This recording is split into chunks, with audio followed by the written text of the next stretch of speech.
Oh, shit. Gotta make that public. TikTok, if you're talking, I can't see you. Hello, YouTube. What's up, everybody? Welcome to episode. Well, okay. So we rebranded. I think this is pretty dope. So instead of it being YouTube Workshop from now on, it is Lock In Live, ladies and gentlemen. Lock In Live. I think that's pretty cool. I'm not gonna lie. I think that's pretty cool.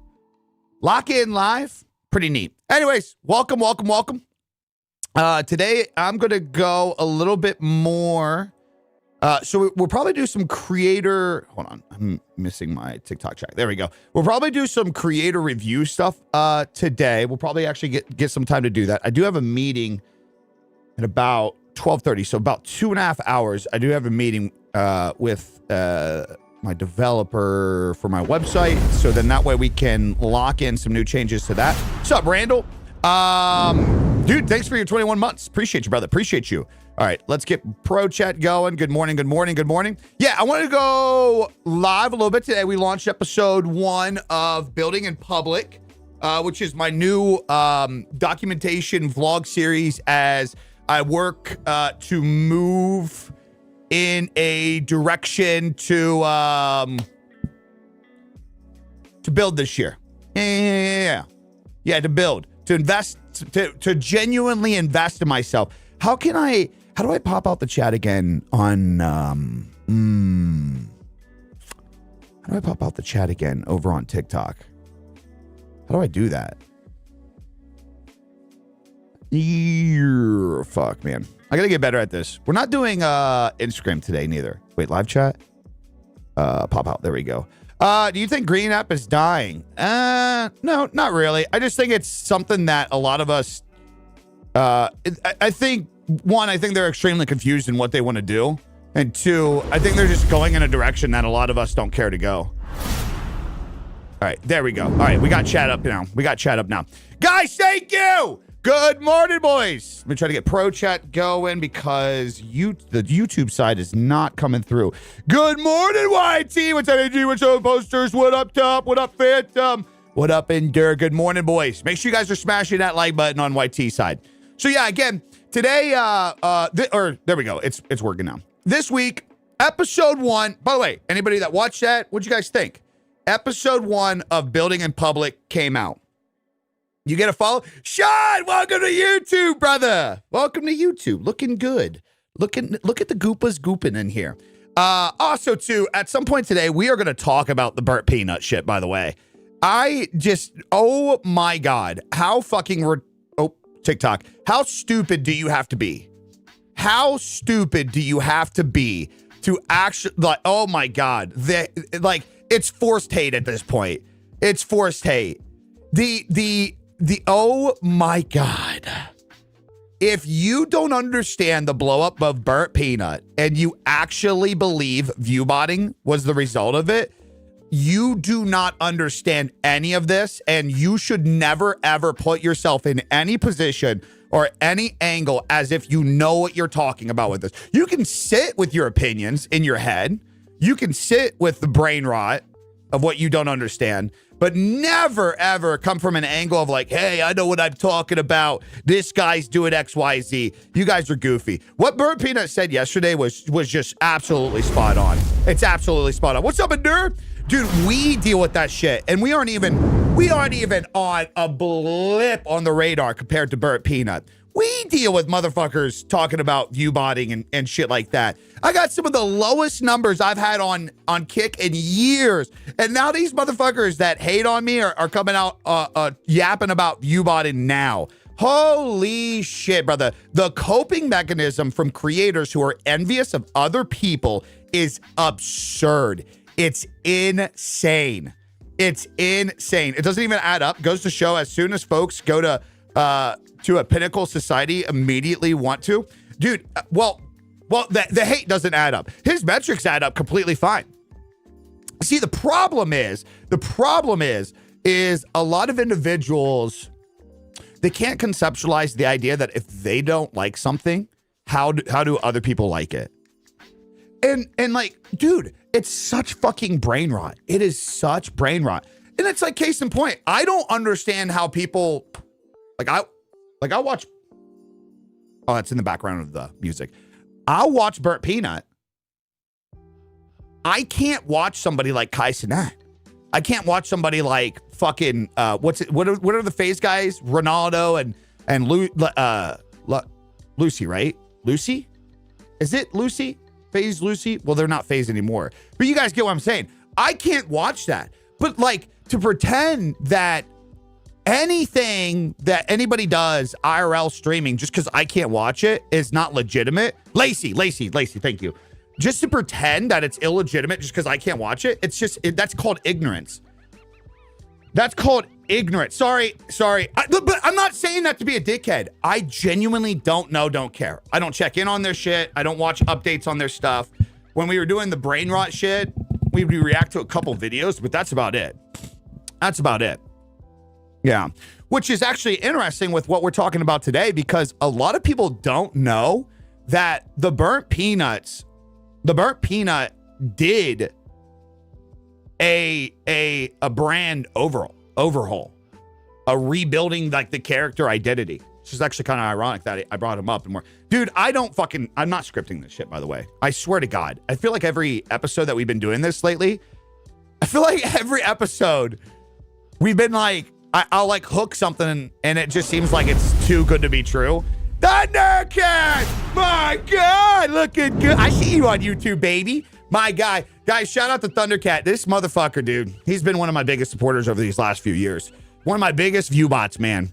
I don't know how view bots can fucking send money, but this motherfucker sent on Kick alone like 1.5 thousand K subs on YouTube. It's been like, what fuck, man? A couple hundred now. Thunder, hope you're doing good. Hope you survived the winners over there. Yeah, Viewbots unite, man. Viewbots unite. Just scrolling by, man, and your camera quality. Hey, appreciate that, brother. Off topic, but saw your FX3 video yesterday. Curious what FPS you shoot for TikTok. 24 FPS. I do everything 24 FPS. Streaming, I do 30. Winter been full of snow. That sucks. Yeah. Just like consistent. But you guys aren't working right now, so it's not that big of a deal. But yeah, going back to the character identity stuff, man. I think this is going to be a year work. A handful of you guys end up doing it. We see Miller has been doing it lately. A couple viewers who are premium members over on the YouTube, they've been doing it, and I think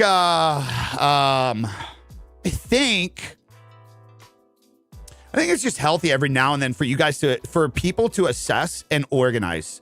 And what's hilarious is that's what Burnt Peanut did. So for those that don't know, Burnt Peanut streamed for 4 years like this. Like any of us. And it was like a year and a half ago, right? Where he completely rebranded. Right? I know some of you diehards in here know exactly what I'm talking about. I don't know the exact timelines. But it was like a year and a half ago. He probably like 2 years now, right? He completely rebranded into like the Peanut. About a year and a half. Yeah. So like all these people are like, okay, this guy came out of nowhere. Bro, this guy's been streaming for 5 to 6 years, like consistently. Took a 2-year break, came back as the Peanut. I think he talked about it in the Optic podcast, didn't he? Love when the audio is delayed. Oh, is the audio delayed over on TikTok? It is bro. You was literally saying that about Kai to my wife the other day. Wait, what do you mean? As a content creator, do you try to make content that you would want to watch or subscribe to? I think when I'm like putting it together, I do. But I have gotten over the idea of this. It's kind of a double-edged sword. I have gotten over the idea of like, ooh, I like a piece of content. I should make content around that. He also went viral a few dozen times during his stream hiatus, just focusing on TikTok. Right. And just like spamming clips. People just hate on people that are more successful than them. Yeah. Well, I mean, that's what I said in my X post. I was like, I was like, it's funny about the Burt Peanut hate because essentially the only people that are genuinely mad at him are failed creators. Like creators that can't assess the idea that, well, can I be honest? Can I really tell you what it is? I don't think a lot of people are ready to hear this, but what it really is a lot of the people that are really against the Burt Peanut shit and want to discredit him as much as possible. They're the soft, sensitive individuals that don't believe that dark humor is a thing. They want you to be, they're, come on, guys. Let's just be real here. They're the fucking safe space pronouns. Let's just be real. Like, can we just fucking grow up? Can we just fucking grow up? That's exactly the people that hate on Burt Peanut. Now, I'm not saying that automatically pronoun users and safe space people have to hate Burt Peanut, but like consistently across the board, the people who hate him is that culture, the Twitch, bleed purple hair, safe space, pronouns in bio. They don't like the idea that he treads the line and he has some dark humor and he says some wild shit and he like that. Remember after the awards, all those guys tried to go to Twitter and remind everybody, look at the clip where he tried to drop the F slur last year. And guess what? Nobody cared. Nobody cared. I think the clip actually made him bigger. And these people are upset because they can't comprehend that it's not 2020 anymore. That we don't care anymore. Like we never did. But like we're not playing that ball anymore. We're not living in make believe anymore, right? I think that's pretty fair. I think that's pretty fucking fair. So those really are the people that are hating him. He brings back humor that we used to when we were high school as millennial. Yeah. What camera do you use with your live? For TikTok, it's the Sony A7 IV. God, fucking Peanut. I still use TikTok with it to make money, but it's still annoying. Yeah, TikTok's kind of gay. I don't know, man. I just don't. Fuck. I'm probably gonna get banned on TikTok just for saying that. I don't know, dude. I don't know what it is with TikTok. I've been doing better lately on TikTok because I'm just staying consistent. I have no idea what the bitrate is. It's not much because it's only 30 FPS. I mean, guys, can I tell you guys something? Out of a lot of things that people ask the questions to, some of the things that you guys focus on are the worst questions. So like, why do you care about the bitrate? I've seen you ask that like 5 times. Why do you care about the bitrate? People, like, why is that like one of the most common questions in streaming? Guys, you don't need a high bitrate. You know that, right? Just fucking use a bitrate that works. You don't need a high bitrate. Lighting, aesthetic, everything, like learning lighting and balance and shots is going to outwin the technical side of everything. Hands down. Hands down. What color socks are you wearing? Black.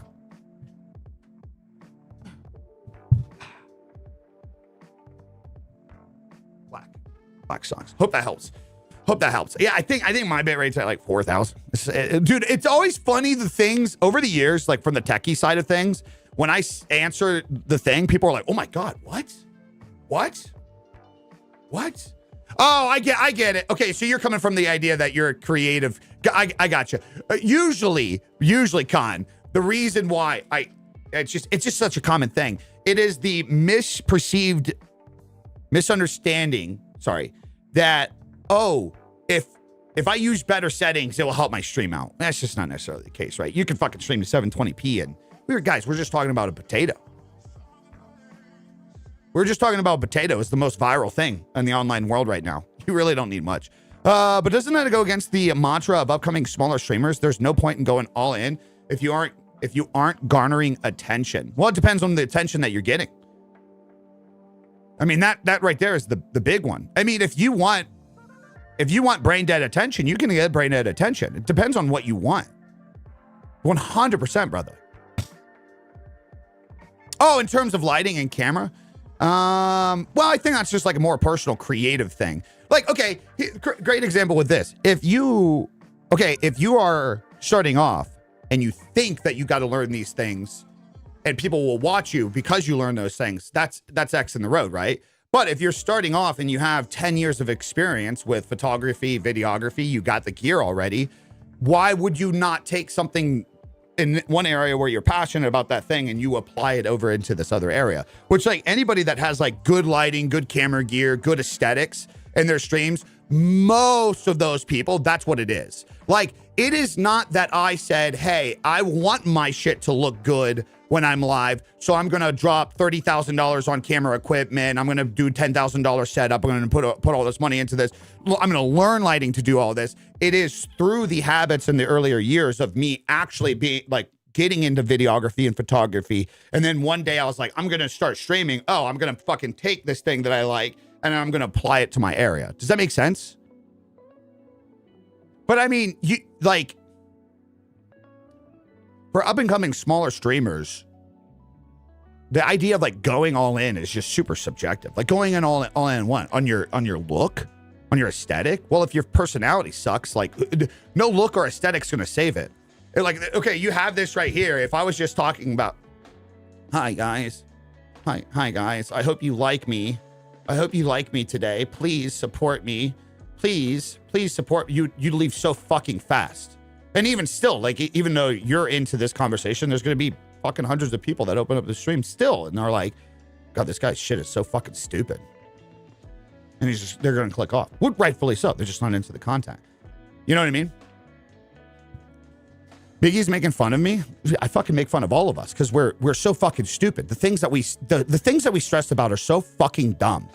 So dumb. Mike's is probably the most important thing. I'd argue that a good investment on the mic is probably the first thing every creator should take. In all reality. Will! We got the GOAT, the legend in here himself. I knew Will. God, Will, how long has it been, man? I met Will years ago when I was doing graphic design creator content. Will, hope you're doing good, man. I see a video pop up every now and then on my auto playlist. You're doing wonders with YouTube algorithm. You're doing wonders with YouTube algorithm. I hope you're doing good. Watch you all the time, man. Brother, I appreciate it. I appreciate it. Thank you, man. I'm fucking pumped, brother. I'm pumped. This is what we're talking about today is rebuilding the creator identity that I got moving forward into the new year, the launch of Building in Public. We're rebranding these live episodes to call Lock In Live, boys. Lock In Live. We're doing shit with attention this year. And yeah, we were just talking about how we're rebuilding everything this year. Why I think it's good every now and then and shit, man. I mean, you get it from a designer standpoint. Rebranding and focusing on packaging things so that way you can distribute it. It's so important, man. 100% agree, Mike, purely because a lot of people watch on podcast mode on the background. Yeah, for sure. For sure. Love the content here. Thank you. I've had people say my videos look AI. I started getting that too lately. It's so funny. I was like, I take that as a compliment. I genuinely take that as a compliment. Hey, Aaron, question. Is it bad to have 2 streams a day? One in the morning, one during the evening? Or would it be ideal to have one long stream? No, I think 2 is just completely fine. There's nothing wrong with that. Listen, anybody that tells you that you have to stick to a certain... Okay, wait, I got to watch what I say. You should stick to the systems that work best for you. If 2 streams in a day work best for you, that's what works best for you.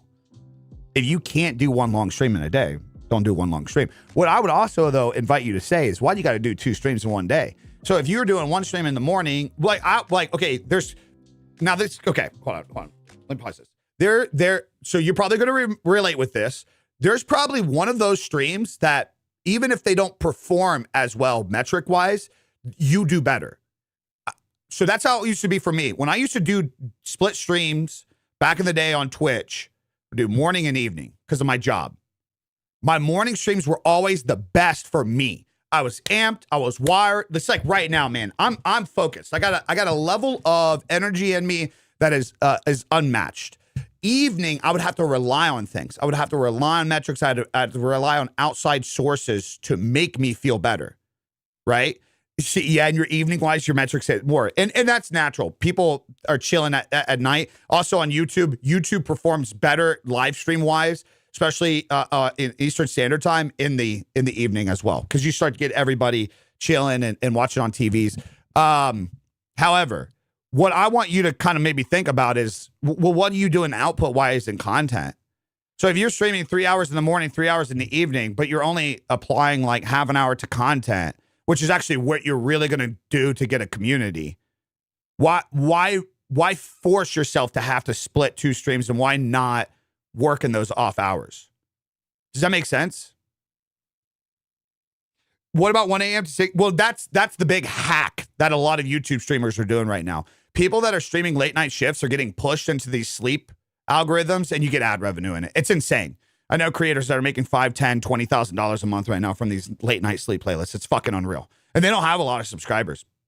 10,000, 20,000, 30,000, 50,000 subscribers, which like making that kind of money on YouTube, that's insane. It used to be a point on YouTube to make $10,000, $20,000 a month. You needed hundreds of thousands of subscribers, hundreds of thousands. Shouldn't have told me that. I know it's a double-edged sword. It's a double-edged sword. And like, cause that's, I talked to a couple people. I might even be bringing one in as a client this year. I don't know if I want to work with gamers, but you know, he's even like, man, like staying up all night is so bad, man. I just feel wrecked all the time. But he's like, it's $20,000 a month. Like, I don't want to break and I'm like, yeah, I get it. You're young. Like, fuck it, dude. Might as well. When I was young, I went hard too. Like, I went super fucking hard. I'd stream till the fucking crack of dawn on Twitch days and grind out late. For sure. For sure. I'm fucking 36 now, though. I got systems, got routines. I got a life. I got a kid. Like, that's not my priority now. And that's, you know, it's funny that we even brought to this point, but that's even like why I'm leaning into rebuilding the creator identity. Look, guys, here's the thing. Everything has seasons. It just does. It just does. Life has seasons. Every year has seasons. No matter where you live, you have seasons. Things grow, things die, things move on.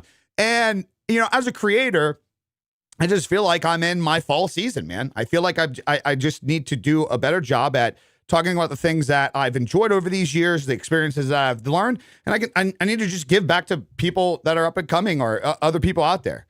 And it works, man. Like, I get fulfillment out of it. I love it. I enjoy it. I get to work with some dope people. I get to have conversations with fucking amazing creators and brands and shit. So it fucking works for me. It just works for me. So like every now and then too, you know, while we're talking about the starting off, the doing this, the scaling and stuff, like, guys, you ain't got to do everything off the idea that you need to be fucking a big famous streamer or a creator, dude. Holy fuck, man. It's such a brain dead way of thinking too. You know what I mean? How is it any different from any midnight shift at a warehouse? It's very true. You get paid late at night. It just is what it is. It just is what it is. Yeah, so it's important. Building an identity is about being more of what you are. But I have no idea, really. Well, that's fucking one of the toughest things as a creator, huh? How to actually package yourself an identity, right? Well, this is why it's just so much easier if we just do OnlyFans. I think we switch up, guys. What do you guys think? Start an OnlyFans this year. Let's start an OnlyFans. I ended up getting the creator guide of yours. Thank you. You guys are going to be getting an update. So a little update with the streamer and creator blueprints. I am working hard right now behind the scenes. It is going to be, oh, yes. Time for OnlyFans, gang. I'm working hard behind the scenes right now. So what I don't like about it now as it's evolved, one, I think the packaging could be better. So I'm going to be changing that around. That's just for my OCD. So packaging will rechange. It'll still be the same booklet. But in terms of the interaction, in terms of the actual cheat sheet, you guys honing in, I'm going to be giving you guys a completely new template, like a template that you can use on your phone, on your computer. It will connect to your Google account. I'm going to be making you guys a template to where it's like you can check everything off. You can add notes to everything. So we're like, no price change, nothing. Like all of you guys that already got the streamer and creator blueprints, you will, when these launch, you guys will be getting new emails. So make sure like you don't have the spams turned on. You can also go to my website too and make sure you guys are subscribed so that way you get alerts. But you'll be getting a new email when they go live, and it'll be completely interactive. I have some sneak peeks in Discord if you guys want to see a little bit of what I'm doing. I feel like vertical streaming on YouTube isn't better than horizontal. I agree. Jack, it is like stepping on fucking glass trying to explain this to people. It's like stepping on glass trying to explain this to people. And again, that just to make sure that you didn't mistype, but I'm agreeing what you actually typed with. He said, I feel like vertical on streaming on YouTube isn't better than horizontal. And to me, it's not. You might get into the shorts and get more views. But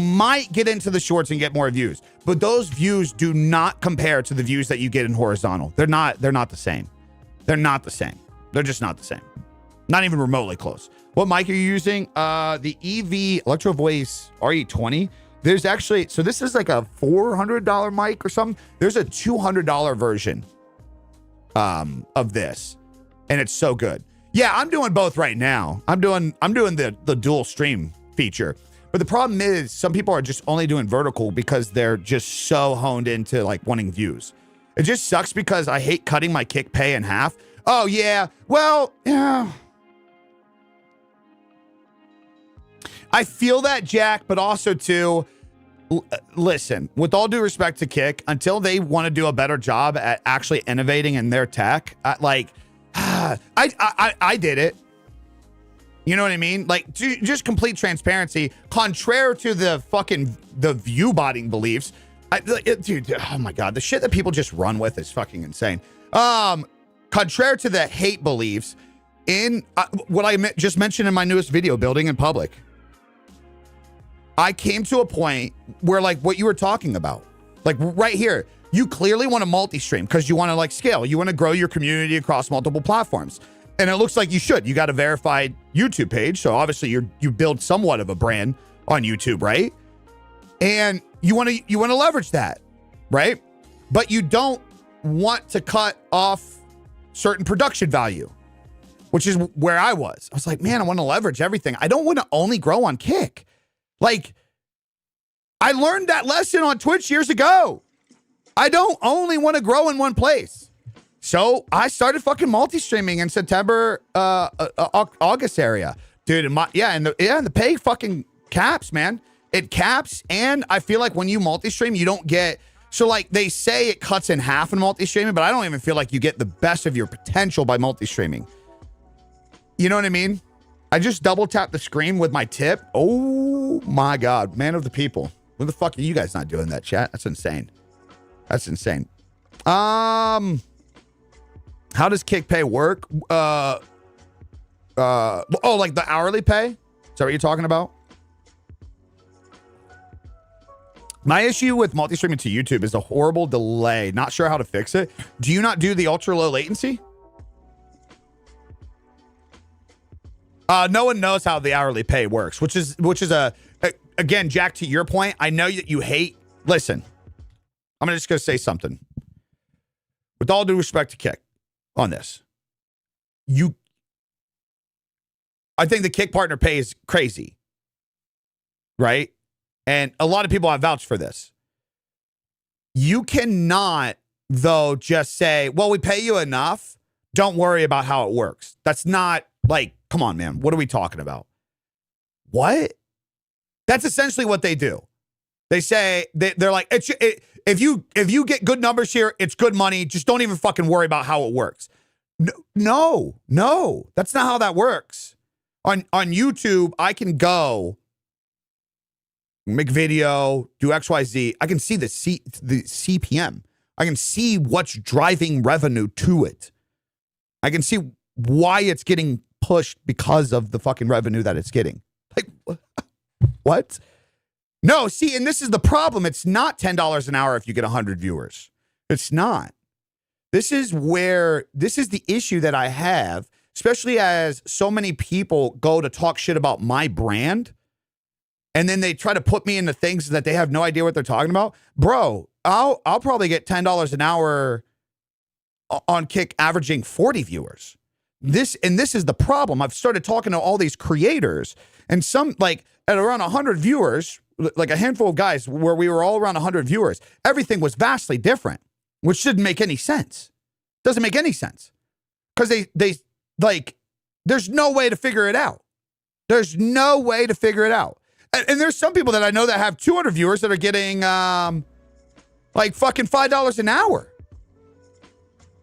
And the only thing that gets back, well, a lot of people view bot. And it's like, bro, can we, okay, the conversation of view botting is coping across all boards. It's coping on the general idea as like just a hater. And it's also coping on like, you're trying to lead a platform and you're trying to be like the tech industry standard to something. You're trying to advertise this idea that you're going to do better than the others. But then like the others don't yap about view botting all the time. But anytime anybody criticizes something on your site, you're just like, yeah, well, all of you guys view bots, so you're lucky we even get you. Like the narrative that is being spun over there is just so weird. It's just so weird. And this is exactly why I'm like, okay, this just, you know, Jack, this is why I'd highly recommend cut your kick pay in half, man. Grow on the other platforms. You can't, you have so much control over your brand when you're everywhere. So much control over your brand. Yes, you do, and it still has a delay. That's interesting, man. Sup, King? I stream to shorts and think it's great because I built my entire platform on vertical content. Should I not be doing that? I mean, it's subjective, man. I guess if you're happy with it. I just noticed YouTube short streams don't get pushed like horizontal. Wait, if your fucking horizontal streams are getting pushed already, brother, I wouldn't even go live in vertical. Like what? Yeah, don't even go live in vertical. Don't even go live in vertical. Just go horizontal. It's like they're afraid to say what it is so people can't maximize the pay. No, I think it's because they don't actually have a real system. I genuinely believe my pay is higher because they want me doing only this on Kick. I genuinely believe that. And I mean, it would make sense. It's like this idea where, well, okay, if we want, listen, let's just stop beating around the fucking bush. The reason why they invested into me and why they want me on Kick is because of just the general conversation. Like, I'm not ignorant to the idea that if I start talking more about YouTube, other creators are going to start questioning YouTube. If I start talking more about this and that, that's what I've worked hard to build. They want that. They want that. They want the organic reach on, like, they want every level of everything, which is smart from platform perspective. You can't only just lean in one thing. You got to have like the degenerate people. You have to have the earned people. You have to have the gaming creators. Like if you want to be the platform, right? You want to be the thing. So I think there's just this general idea that certain people where they want to leverage, like, let's get them to push people over there. You know what I mean? I'm glad you do because people still demonize YouTube streaming to this day. Well, they're just fucking stupid. They're stupid. They're so dumb. They're so ignorant. Guys, if you tie your identity to any fucking platform and never use anything, you're fucking cucking yourself, period. So focusing on YouTube and went from 0 to subs to 1,100 a couple months on vert and horizontal. Nice, dude. Hell yeah, brother. Hell yeah. Bailey, appreciate you, brother. Getting traction on Kick is tough. Yeah. I mean, yeah. I had to make, like, dude, people, like, I had to make fucking videos left and right for it. Talk about it for months on Twitter. And it still only goes so far, man. It still only goes so far. That's why I just think multi-streaming is best, man. Bro, before I even did my first ever Kick stream, I was like, you should be multi-streaming moving forward. It's going to be the future. Everybody called me crazy. Everybody called me crazy. All the fucking Harris Heller stands when he was making videos back then saying like this and that. And nah, dude, no. You have to build your community in one place. No, that's not how this works. You are building your community through everything that you do consistently. So if you're naturally building your community through everything you do across all platforms, why would you not just be on all platforms?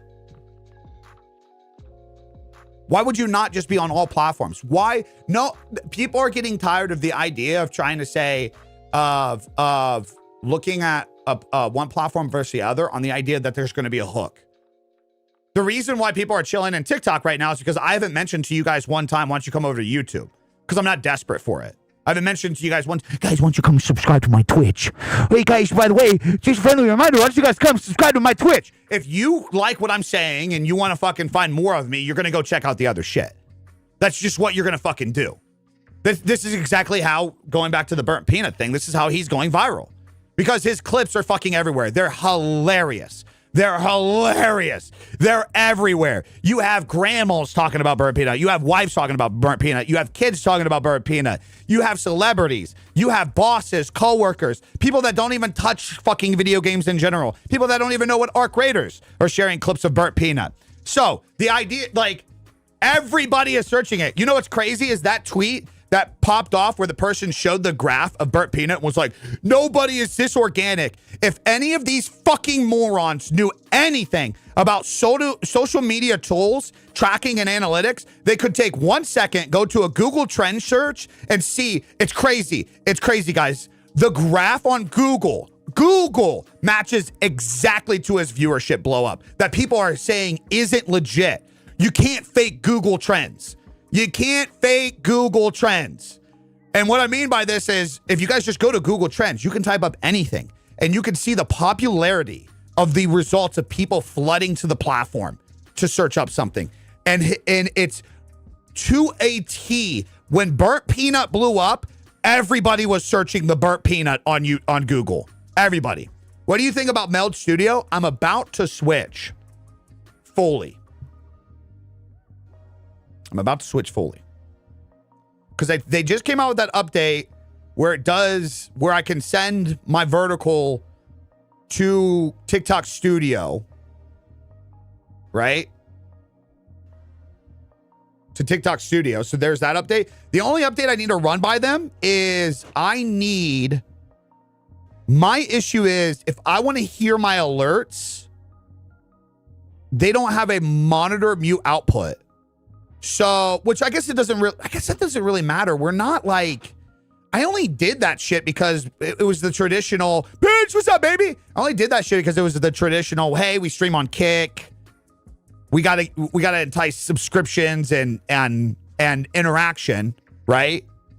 But I guess we don't have to worry about that anymore. So like maybe, fuck, dude, maybe we just do it. Monitor mute output is the Q button. I think it doesn't work the same. It does not work the same. There's a problem with it. Maybe they updated it. What is Meld? Meld is the future of streaming software. Meld is the future of streaming software. They want to essentially take streaming software like OBS, Streamlabs, Elements, whatever. They want it to be a CapCut, an editor, everything. They want you to be able to do everything that you can in one. No, it's way better than Restream. Way better than Restream. It's not entirely multi-streaming if you have TikTok Studio open while Meld is open. Well, the problem is, out of a lot of platforms, when it comes to TikTok live streaming, you want to use the TikTok Studio. They fucking suppress your push without TikTok Studio. So it's kind of a double-edged sword. I post everywhere, but stream YouTube, or stream to Kick, YouTube, TikTok. Would you still recommend it? No, I would. That's where I say you can definitely catch me on my bullshit when I say you guys should be live everywhere. There's just no point of funneling people to Twitch. If Kick didn't pay what it paid, I wouldn't say there's a point in funneling people there. You should, listen. You should never funnel all your people to a platform that has no natural discovery. I'm just going to say it, man. You should never funnel people to a platform that has no natural discovery, and you should never funnel people to a platform that doesn't have any offline interaction. What the fuck are we doing? This is my biggest criticism over Twitch and Kick. It's been my biggest criticism for years. I don't know why people only pick and choose the things that they want to hear. They want to listen to me, but this is what I've been criticizing them from day one. Now, I understood it the first year. Okay, they're new. There's a lot of hype. Everything's just go, go, go. Okay, you got to adjust. Second year, I was like, okay, we should get some kind of path, some kind of direction. What are we getting? It's just bug updates, long-term announcements. Third year, unacceptable. Unacceptable. You are a multi-billion-dollar company advertising that you're dumping hundreds of millions of dollars into creators. That's great. That's great. Guess what? YouTube dumped $100 billion. So you're done. Okay, that's fine. You're dumping millions of dollars into creators. That's fucking awesome. I do respect that. What are you doing different from Twitch? Don't talk hype. Don't talk money. From a technical standpoint, you're a tech product. That's what they want to be. That's the big end game here, guys. While we conceptualize this idea of like community feelings and like what we are entertained by and how to be creators and how to be that, look at it from a business perspective. They are a tech company. That's what they are. Tech. In 3 years, with billions of dollars of your own backing, you have not innovated in the tech whatsoever. And the delivery of what your platform offers in comparison to your competitor, which is Twitch. Twitch hasn't done the same thing in 17 years. What the fuck are we doing? What are we doing? You got me fucked up if you think that I'm going to go out on the internet, fucking do all this work to get people, hey guys, how's it going? Let me introduce you. You got all these platforms. You got all these areas where you can grow. And then say, hey, come to these areas where I can't talk to you guys when I'm not live. I can't monetize off of the relationship. I have to basically request that you guys give me subs. Like, it's what? That's why you should be multi-streaming. That's why. But I will say, yeah, if you're multi-streaming and you're already doing TikTok, YouTube, and Kick, that's a good combo because you get some discovery with TikTok. YouTube, as you grow it, it's going to be your stable platform because you get discovery there too as you learn it. I'd argue that you get better discovery once you do learn it, but that's subjective. And then it's this like idea, well, hey, if you push people to Kick and you get monetized there, that's great extra income. Haven't pulled the trigger yet, but looking to live stream on Kick and TikTok while uploading VOD to YouTube. Well, if you're going to do that, why not just stream to YouTube too? Is TikTok and Kick a good combo for streaming? I'd argue that it's not. It's general. What about Rumble? I don't know enough about Rumble. Yeah, that's the bad thing is like I like to talk about things, but I'm also like, I'm not going to check out Trovo and DLive. Are they even still sites? DLive still a site? I'm not going to check out all these other fucking websites. Why is Kick good? Money. That's it. They're just offering an insane incentive right now to stream there. You get 95.5, so you get 95% of your subscriber revenue in comparison, and you get fucking Kick partner pay if you get into the program. But that's also a big if too. And again, you can't track exactly what pays you to get better at it. You just kind of hope that it does well. So that's why you got to be doing multiple. I'm doing Twitch and YouTube right now. Should I do more? I mean, it's a good I'd argue this. Everybody asking questions. If you don't have YouTube and your multi-stream setup, you're doing it wrong. That's what I would argue. Overall, that's what I would argue. At the very least, that puts it across the board. If you're not doing YouTube in your multi-stream setup, you're doing it wrong. Rumble stream setup settings is weird, is it? I don't know. I've just always like, from a brand perspective, it's just always perceived as like the right-wing news platform. And I'm not necessarily saying that's the case of what it is, but it's like, I've already developed that in my head. I don't really care to go there. It's honestly, it's slowly becoming, guys, this is why I love listening to people like Andy Frisella and Alex and them, because they talk about the difference between building a product and building a brand. And I think that's another reason why doing my whole brand identity and why I've kind of like just had this feeling about this last year about how I want to expand, I want to grow, which I want to do it for myself, but also too, let's just be clear. To where we just said that about Rumble, like that's how a lot of us just feel. It's not the shit on the platform. It's not that that's bad. There's content out there for that. I respect people that do that content. Like even creators that like you and I don't like, I still respect the work. Like they should have the ability to go create shit somewhere. They should have the ability to go create somewhere. Well, I know that's not true because I literally see where the ads come in. So nice try, Zams. But like, let's just be real. Kick is building that same brand too now. And it's just maybe not necessarily a brand that I don't align with, but there's nothing wrong with that.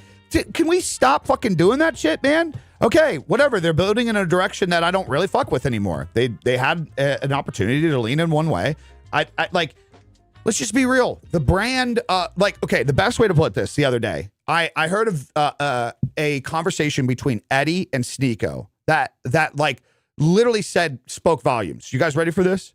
Sneeko was like, I've been liking the multi-streaming, the Kick partner pay is insane. And he's like, I like it though. Cause he's like, I multi-stream to YouTube and I multi-stream to Kick. And on YouTube, people are like, just really, just so humble and nice. He's like, people are just like so concerned. They're interactive with how your day is. Like if something was to happen to me, my YouTube chat would be like, oh no, what's going on? And he's like, on Kick, it's like complete opposite. He's like, those motherfuckers want me to die. Like that was his words. He's like, they're just savages. And he's like, but I fuck with that. I like the dark humor and stuff. But like, and okay, that's fair. But like, Eddie and them even like reacting. We're like, haha, yeah, that's funny. I guess that's just the community that we have here. And I'm like, okay, bingo, right there. I don't care that that's your community, but that's your community. The drama sells. The just toxic fucking chat, man. It's just what it is. It's the toxic chat community. Now, there's nothing wrong with that. If you like that, if you want that, I don't want to do drama content. It's not really when I did the drama videos, the news videos, it did well. I didn't like doing the videos. When I did the drama videos, we made a lot. Kick partner pay. They're right. 100%. I leaned into what the community was over there. I just didn't like it.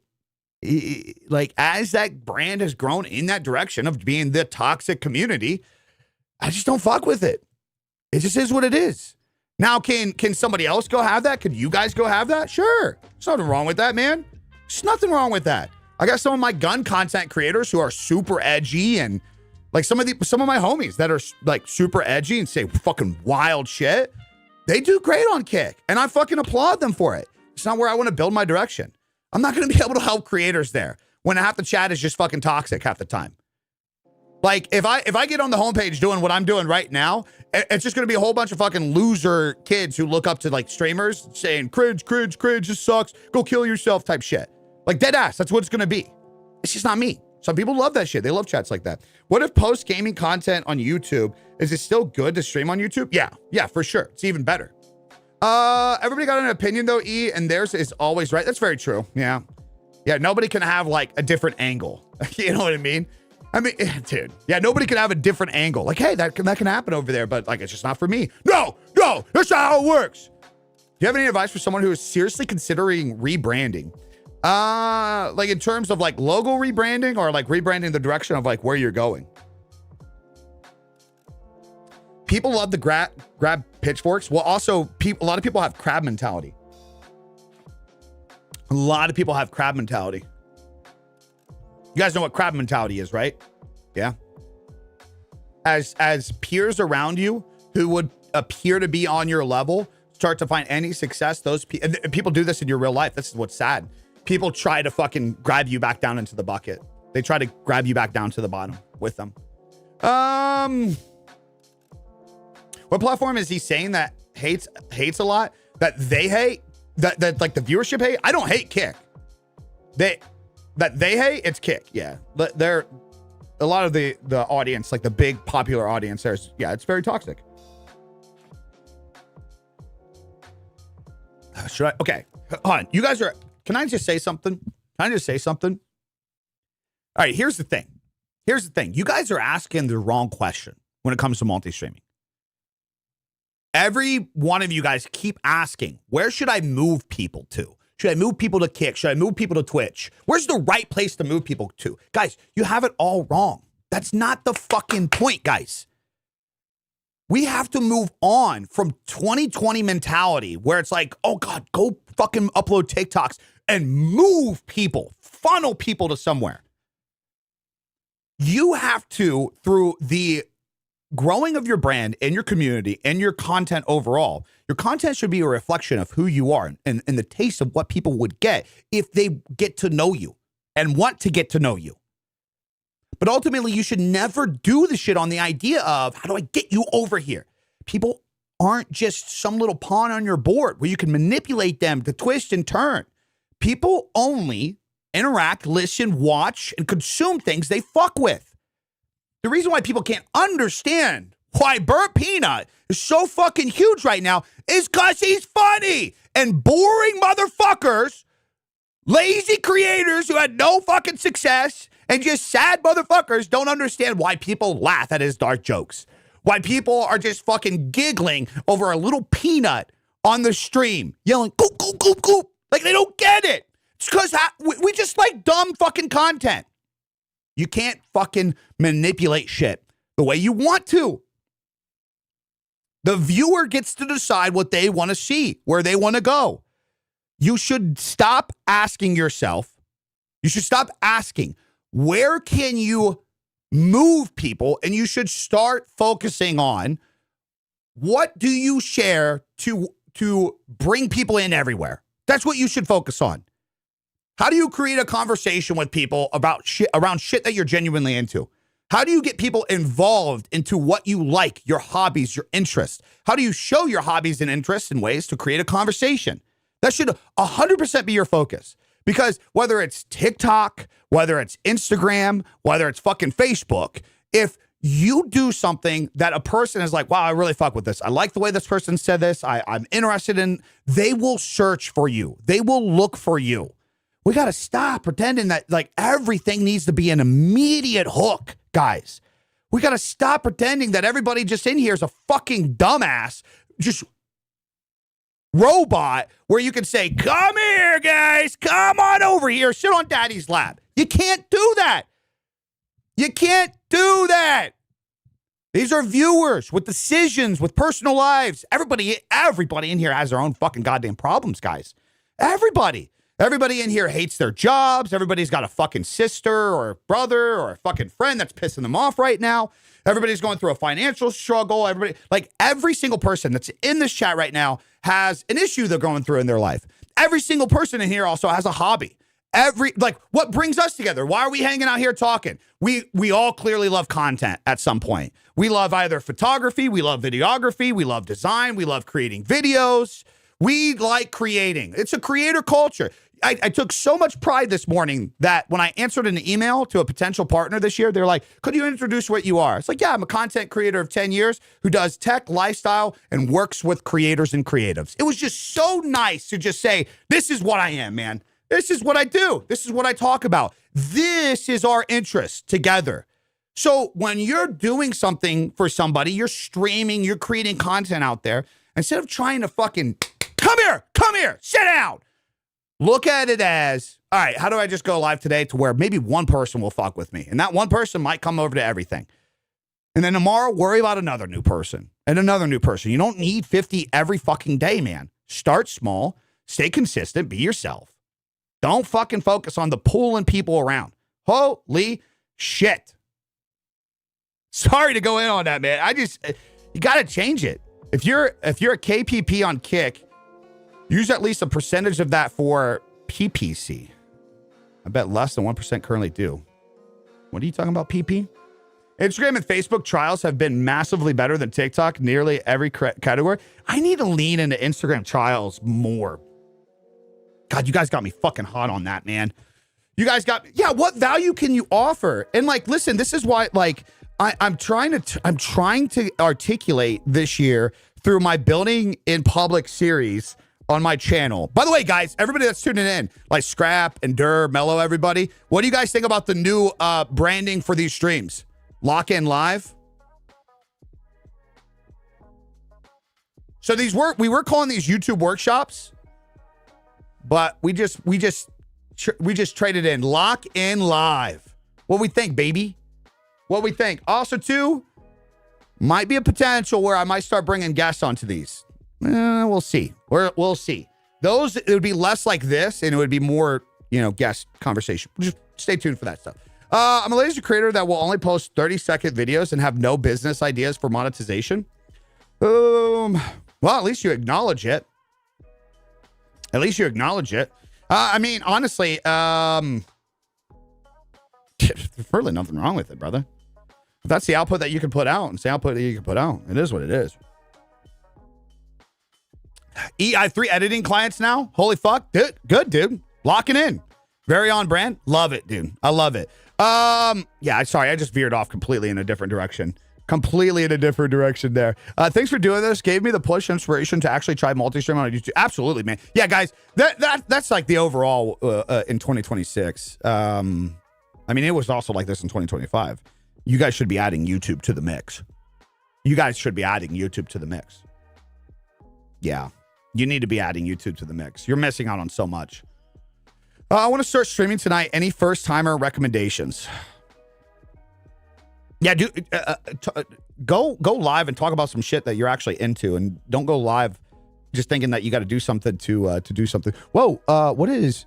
Oh my God, I keep forgetting about this, guys. God damn it, I don't understand. I'm such a fucking boomer. I don't understand the TikTok stuff. I am Bick at Fortnite. Thank you for the goats. Kings, thanks for the hearts. Thank you so. What's a super fan? What's a super fan? Bob, Dark, King, Forge. Thank you guys for the support over there. Thank you. Thank you. Even Nutty always streamed on Twitch and YouTube. Who's that? Where's that name from? The Tarkov guy? The Tarkov guy? Oh, is that the fucking TikTok subs? Oh, fuck, man. We just got our first... Dude, that's our first ever TikTok sub. Fuck, boys. Needless to say, I'm retiring. Here we go. Okay. Nutty's a creator that helps with the streamer bot. Nutty is tech. OBS expert.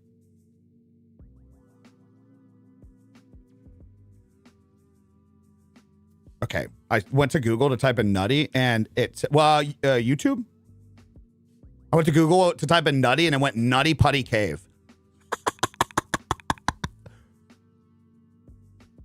See, there's the problem. I don't pay attention to Harris at all with anything. Oh, yeah. Oh, dude, where the fuck did I not? Yeah, I know who you're talking about now. Yeah, I mean, he's been multi-streaming for years, right? Well, I mean, that's kind of his thing, isn't it? He creates, like, streamer tools.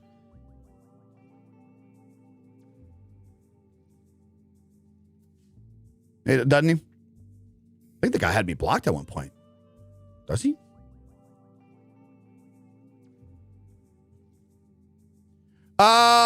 They don't know about the Nutty Putty Cave. I know. Hey guys, so we're not in a time crunch today as much as we were last time. I love that we're opening the board up to some things too. I do want to stand somewhat on some topic and stuff.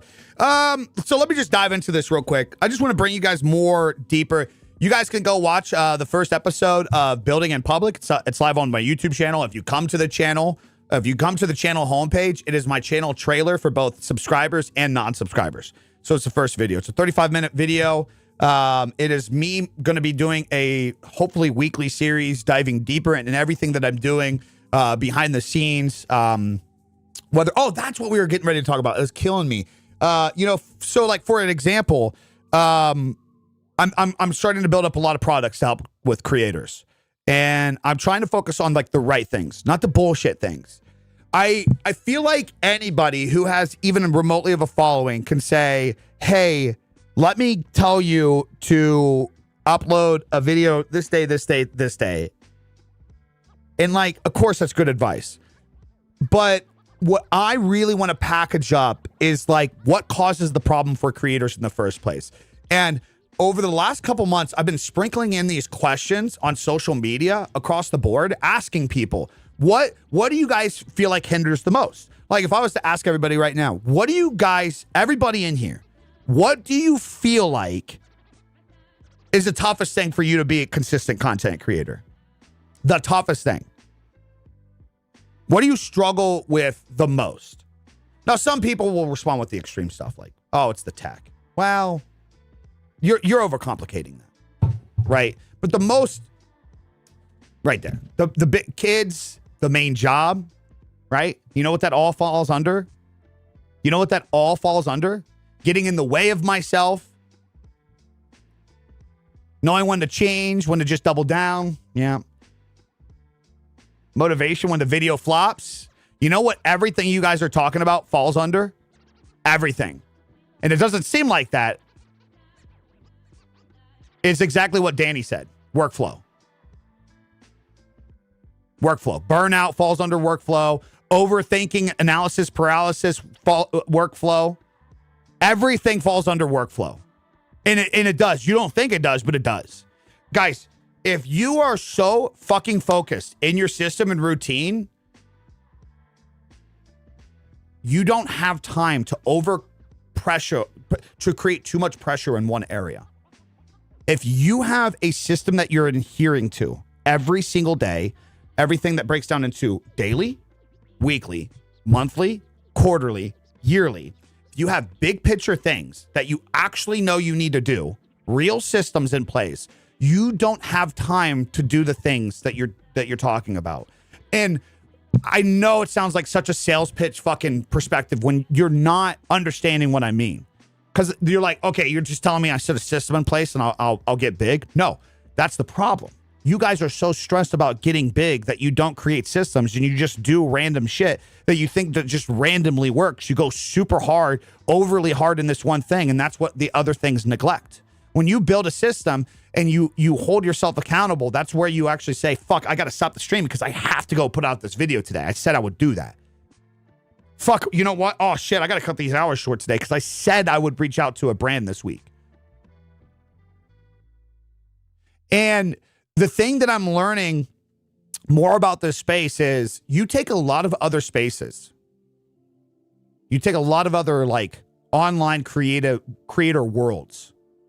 And a lot of them are allowed to treat their shit as a package, as a customer. But for some reason in the gaming space, you're not allowed to do that. In the just like this space that we're in, like the fucking streaming space, you're not allowed doing that. It doesn't make any sense. Like if I was a fitness influencer, you would probably realistically know for a fact that you could go to my page and you would see products, right? Like there's this connection of, I know this thing, I'm going to try to sell it to you, whether they sell it through the content, whether they sell it through the product. And like somebody said in here earlier, when you go live, when we were talking about try to bring people over, when you go live and you do everything, you should be doing everything with the intent of how you're going to provide value. Some like Burnt Peanut, how does he provide value? Entertainment. Guy's funny as fuck. That dude is so entertaining. People forget about their days, their problems. When they come home and they had that exhausting day, that's what he's providing. Some of you guys are not providing that. Some of you, like so many creators go live every day. So many creators go to make a video on the idea of hopefully like, please just platform, make people like this post. But some of you guys aren't intentional in any way to where if somebody scrolls along, maybe it's like super funny and you put it together in a way to where at least for those 30 seconds, somebody can escape their fucking reality and what they're going through. Like that's really what you should be looking at. Or if it's informative, like some of you guys are so smart at the thing you do. You're so talented. This is the big thing with competitive players. Oh my God, man. Competitive players that just like lock in on their shit and don't create any content giving any of that information back. You're fucking yourselves, dude. You're fucking yourselves. Trying out my first pair of IEMs today. Ooh, I'm gonna fucking kiss you, brother. I know it's rare. What about entertainment and solving a problem? Yeah, there's nothing. That's the point. That's the point. That's what you should be leaning into whenever you go to do anything. That's exactly what you should be doing. Exactly. Make a flow and then keep iterating and improving it. Well, that's another problem, Jack. Oh, guys, let me pause the music on this. Let me give it a little cook on this. I'm gonna fucking throw it on the still, the grill. I'm gonna give it a little sizzle, and we're gonna go in this, guys. If something works, do it over and over and over and over and over and over and over and over again until it doesn't. Guys, we're literally talking about Burnt Peanut is the biggest thing in the world. He says the 15 fucking things every night, 30,000 times over. By the gods. All these things that you repeat. Guess what? They're not even all his. Ka-chow, ka-chinga. That's off of fucking Cars. What? Like, they're not even all his. He says the same 30 fucking things 50,000 times every fucking night. I had motherfucker, dude. Oh my God, I would get this all the time. I had motherfuckers were like, why do you make so many setup videos? Why do you make so many setup videos? I'm like, brother, until they stop giving me fucking views, I'm going to keep fucking making them. Guess what I got coming Sunday, guys? Guess what I got coming Sunday? Guess what I got coming Sunday? I got a fucking setup video coming. I got a fucking setup video coming. And guess what's going to happen? It's probably going to outperform my last fucking videos. Why do you make so many iPhone versus Android skits? The tech war is so stupid because your dumb fucking ass is commented on it right now, baby. Because it fucking works. It works. Too many creators will do this one thing and they'll overcomplicate it. Okay, how do I replicate this in another area? In another way. So how can I break this down? How I manipulate? No, the thing you just did works. Just keep doing it. Just keep fucking doing it. Holy shit, brother. Holy shit, brother. They just, with so many people that are just so good at things, they just repeat the same thing over and over and over and over and over again.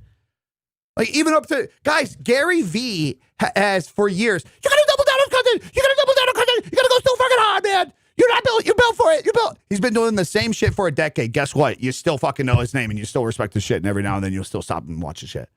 Every fucking day. Casey Neistat made a vlog about his fucking life every fucking day for how long? Now, sure, he got pretty creative. Casey, maybe it's a bad example, but at the end of the day, it was just him on camera every single time. It just fucking works, man. It just works. It just fucking works. I get stuck in the whole this has been done before mindset. Oh, that's the worst thing to go in. You know what's even best about the whole this has been done before mindset is you get a lot of the God damn, I need a new goddamn arm. Can you guys, motherfucker, can you guys give me can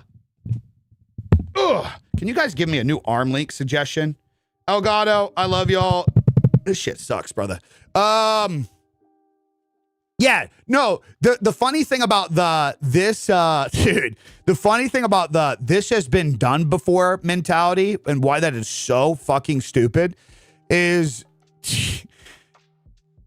here's a great story. When I decided years ago that I was going to leave Twitch, I started learning on YouTube that you really have to double down in a direction. So I was like, okay, Apex it is. I like Apex Legends. Let's hone into Apex Legends. And when I was coming up with ideas of things to write, what I did was I literally researched just general questions that are being searched. Just general fucking questions. And like fucking little things. And I wrote down these lists of just like really fucking common and informative things on Apex. One of the first videos I got like 1 million views, like the fucking week that I switched over to creating content to Apex I was like, what was it? Oh yeah. I was like, hey, if you didn't know this about the mini map on Apex Legends, if you want to know if you're in zone or not, your mini map will flash. The circle in your mini map will flash if you're not in the zone. It's not in the zone. So it'll flash. And I was like, here's a little fun fact for you, shitters. And dude, you know what drove the initial attraction? All the tards who grind fucking Apex Legends clips every day, like them just killing somebody, trying to like flex their kill. How did people not know this? This is old news, bud. Okay, why don't you come out with some original content? And they flooded it, came and interacted with it. It got the push. And then you had tens of thousands, hundreds of thousands of people that were like, oh, fuck, what? Why did I never know this? So thank you. Thank you. Thank you. Appreciate that. I put the mic arm that I use in this setup channel. I'm going to have to check it out. What's your audio processing chain look like? Are you processing outside of Stream Software? Yeah, I don't do any processing in Stream Software. Wait, right? That's the correct phrase, right? I think it is, right? So I use a DBX28. Wait. I should be manipulating you into making you go watch I should turn this into a TikTok and I should move you into, you see how fucking, let me just pause this. You guys just see right there how fucking stupid that is? That's what creators do. That's what creators do to this day. You know what? Never mind. Instead of me just telling you exactly what I have right now for this live interaction for you to actually like me and be like, oh, cool. Thanks, man. Appreciate that. I'm going to just say, you know what? Let me manipulate you into making a TikTok where I can get your reviews from it and then also give you a product link so I can get the affiliation off of it. That's what people do wrong. No, I use, Electro Voice. I can make a TikTok on this too, by the way. But Electro Voice goes down, goes into a DBX 286S. Guys, if you have the space to add this preamp, what's up, Deadly? Guys, we have the most hung preacher in the gaming space and chat right now. Guy's got a fat cock. We can't talk about it because he's a man of the God of God. He's a man of God. Guys, this preamp, if you can afford it, it's only like what, like $180 or something like that. Somebody can look it up. Yeah, if you can afford it, this thing is insane. I had it for my Shure SM7B, and I think it's so much better with this, but it was so good with that. And you still said it? Well, I'm going to hell, boys. I must repent. I must repent. Just put a boom arm link in the Discord. Thank you, gentlemen. Thank you. Looking good, looking hung, looking handsome. Earn a commission from the product and get different brand wanting to work together for content. Yeah, I mean, the thing is, I can do that anyways. I don't need to capitalize on the 38 people that are in the stream right now. Like, I don't need to do that.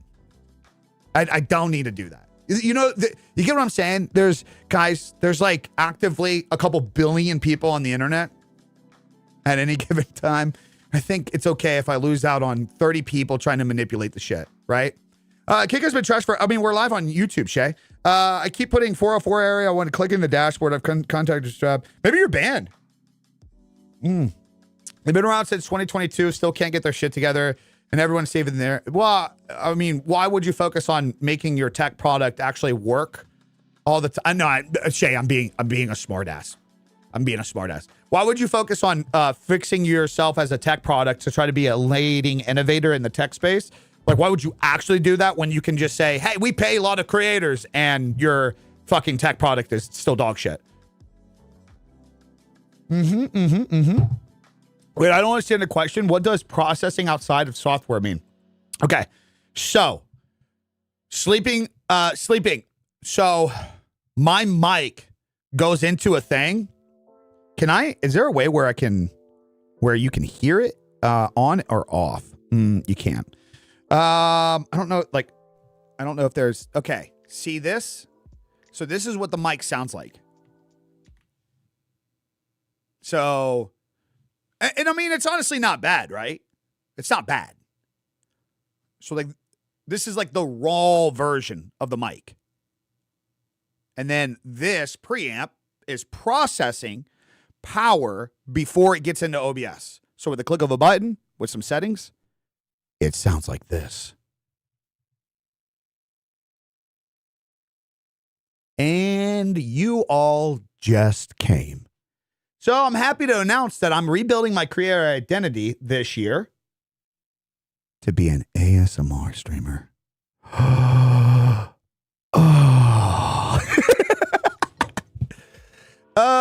It's crazy, isn't it? It's crazy. It's crazy. It's a product. It's a preamp. It's like this grid. Yeah, that you could get over there. How can I get that cinematic look? I would love to learn how to do that. Well, camera lighting's the big thing. I got a video on lighting on my channels that I just recently put out, a little vertical. On top of that too, you can get this look. Let me show you guys the before and after. So one thing that adds that cinematic look right here, this is called a LUT. And this is something that I have on my website, biggie.co. Yep. Link in the description. That's, by the way, for the people that were asking earlier where the creator and streamer blueprints are, same thing. It's all website. So if you open up my website, links are in the description. It's just literally right there. You guys can sign up for the newsletter. By the way, for everybody that is already signed up for that, first off, thank you guys. A lot of you guys already signed up. Fucking crazy. A lot of you guys opted in when you bought the stuff. I haven't done anything yet with that. I have my first one coming out this week. So be on the lookout in the emails. Yeah. So basically, there's going to be no spam, guys. When you sign up for the newsletter, it is not a, hey, just to let you know I uploaded, or it's not any of that. The newsletter, all that shit will specifically be there to just talk about the nerdy shit, man. Yeah. Like, here are some things that people are doing to monetize as content creators. Here are the things that, so here are some recent trends that people are talking about. Here are some things that people are talking about on YouTube. Every now and then I might get a little biased and I might say, I might make a newsletter on a camera or a piece of tech that I think is pretty good.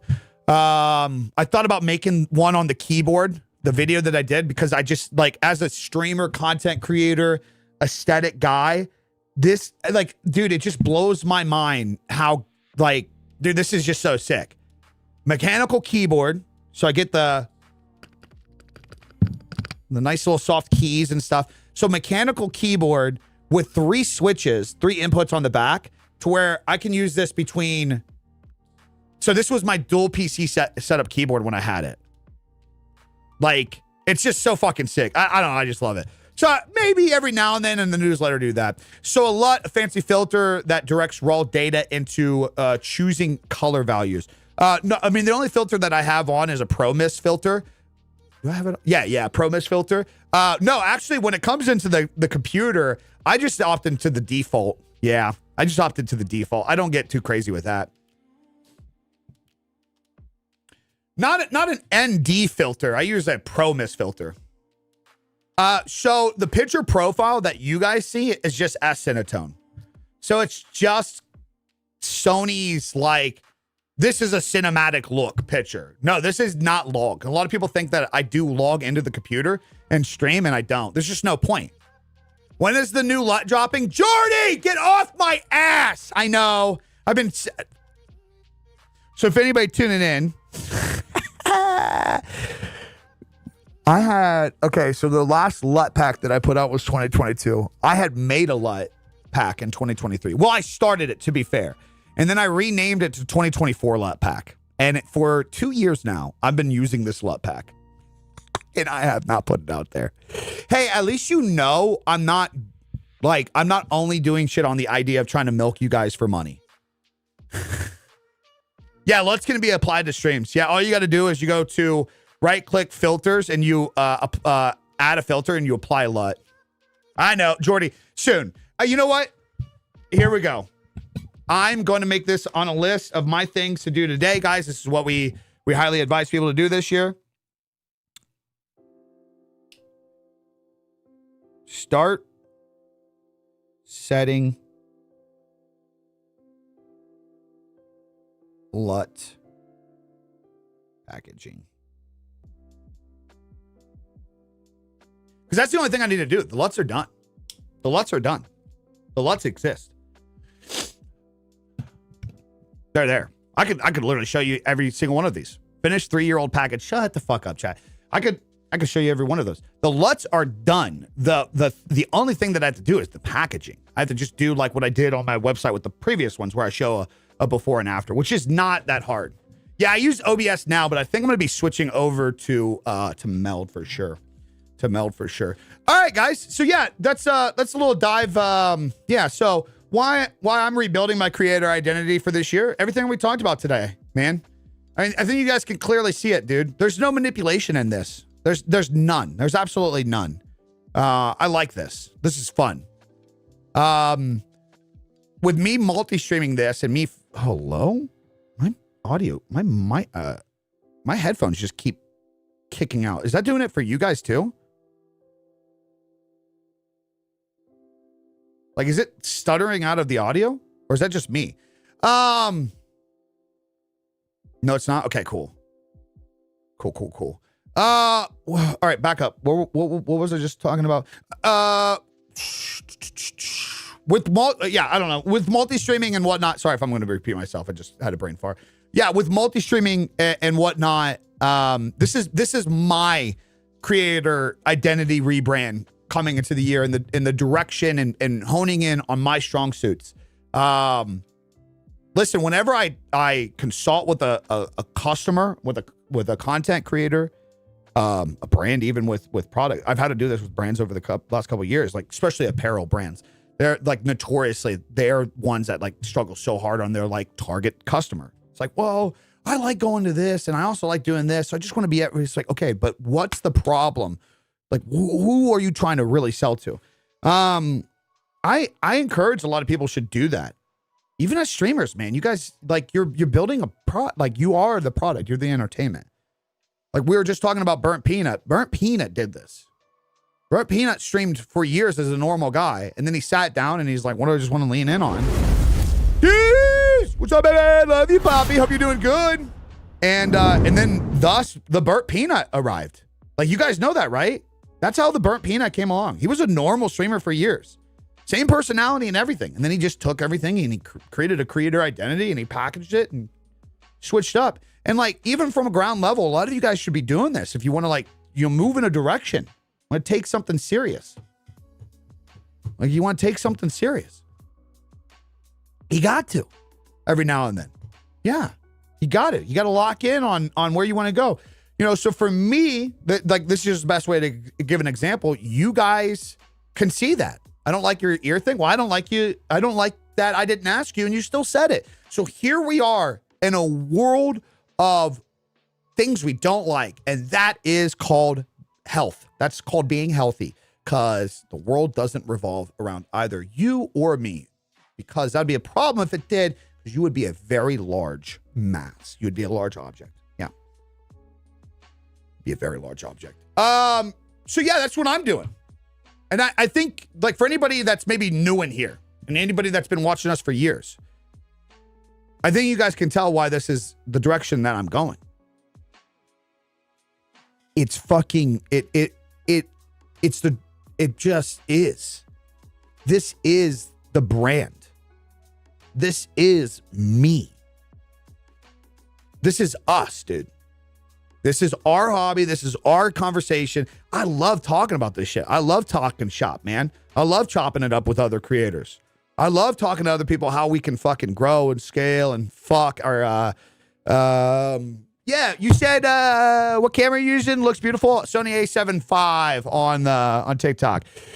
Do you still do those chills fuck back porch streams? Sorry, I haven't been around in a while. No, I don't, man. I don't, but I kind of want to. Mama, I appreciate you. I kind of want to. Every now and then. I might, man, a little cigar stream every now and then. I will say, if you guys are interested, I'm not going to promote it with some kind of link idea. I have a YouTube channel, Big E Play. No cam, just chilling, shooting the shit. It's for my nerdy side, 100%. So I have a 4K gaming setup, a 4K OLED monitor, 240 hertz, beautiful. My cock is erect every time I sit down to play a game. I don't get time to play much, but like, so, and by the way, for any of like the long-term people, this is what I'm doing with our Apex Legends channel. I'm just going to turn it into a fun 4K streaming games, my personal time, whenever the fuck I want, nothing special. So, you know, if you guys want to make sure you guys are subscribed there, feel free to. Probably won't even get alerted because we're going to be that inactive. Forza, what are we fucking talking about? What are we talking about? Hello? Yeah. I do miss those back porch ones. I got to bring them back. I got to bring them back. Yeah, we got to bring those streams back. It was fun. You know, and that's kind of a case in point of why I needed to rebrand and rebuild coming into the year and hone in on the direction. I would use those back porch streams as a time to disconnect what I was streaming at the time on Kick. So like when I was doing the news drama slop content, it just sucked, dude. And I would use those back porch streams as just for us. Yeah. But I like your setup. I like your setup too. What's your channel name? I was looking for it. It should just be at Big E Play. If you just type at Big E Play, which by the way, if you guys want to search it, yeah. So it's just at Big E Play. It's not plays. Just at Big E Play. Can I type on this? No, I need to connect them. Oops. Yeah. Anyways. I posted in my Discord too. That's really the best thing. You guys should just be in discord.gg/Big E. Yeah, GE. So anyways, yeah. So that's my plans. That's why I'm rebuilding my creator identity. That's why I encourage a lot of other people. Let's open up the floor. What are we talking about today, gang? Let's do a little just chatting for a second. I got about an hour till I got to do this meeting. What's good? What's good? Let's chat. Let's shoot the shit.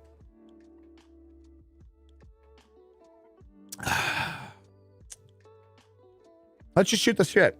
Is there lens filters on your camera? Yeah, Pro Mist. Pro Mist. Do you have a link for your camera? I'm looking at buying a new one. That's so funny that you say. I literally am updating my gear list on my channel today. That's what I'm doing today.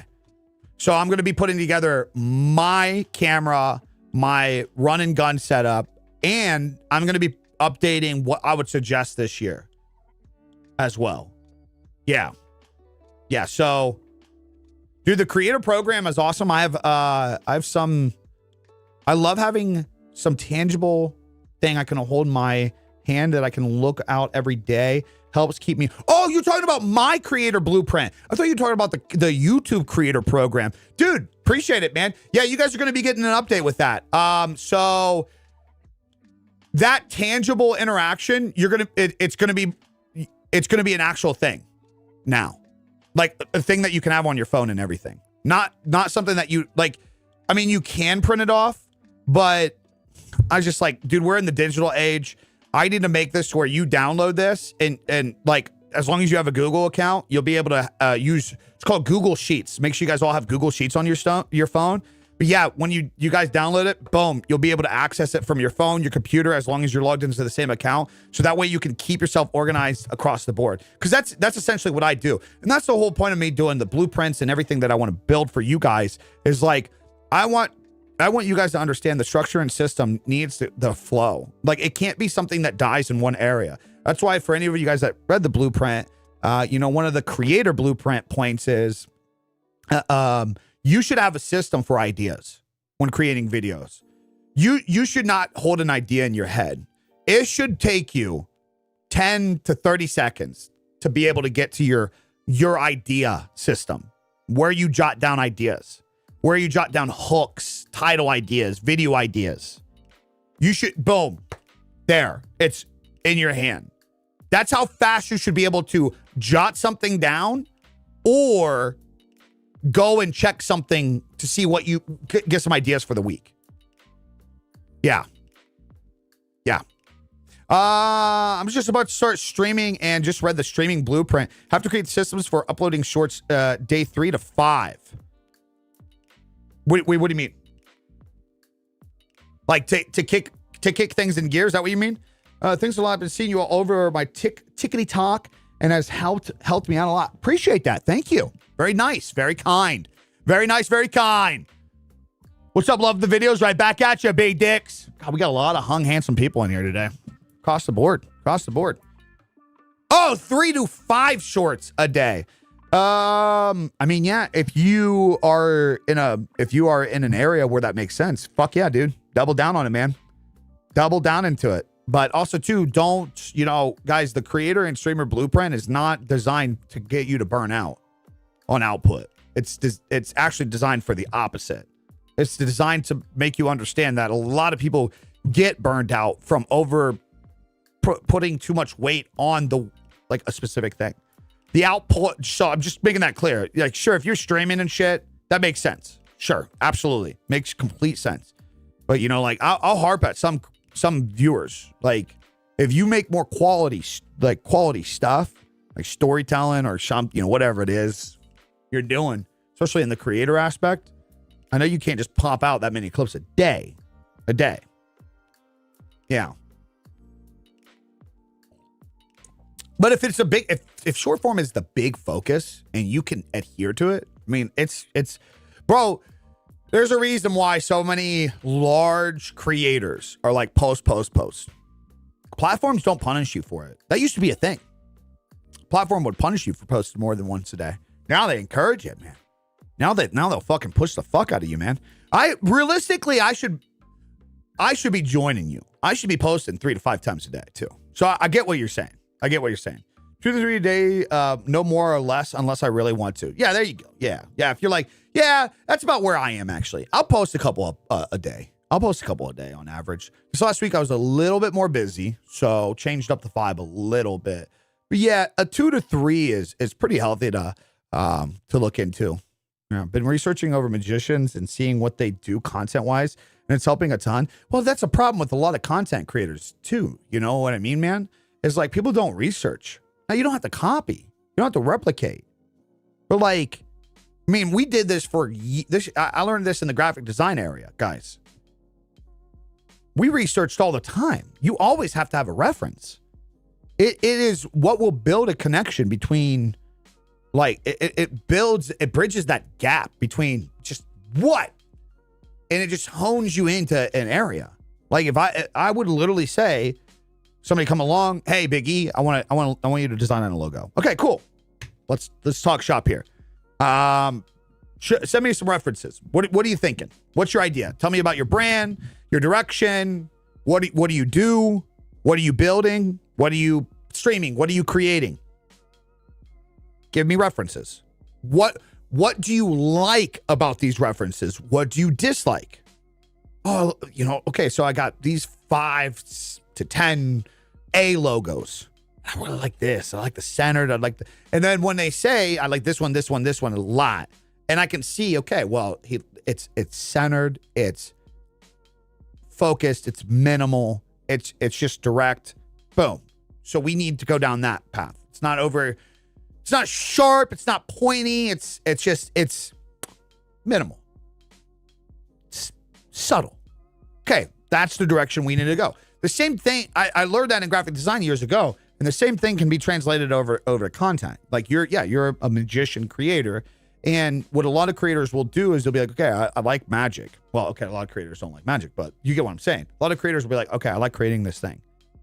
And then they'll just be like, I know other people do it, but like, I don't want to copy them. So I'm not going to look at anybody else's shit.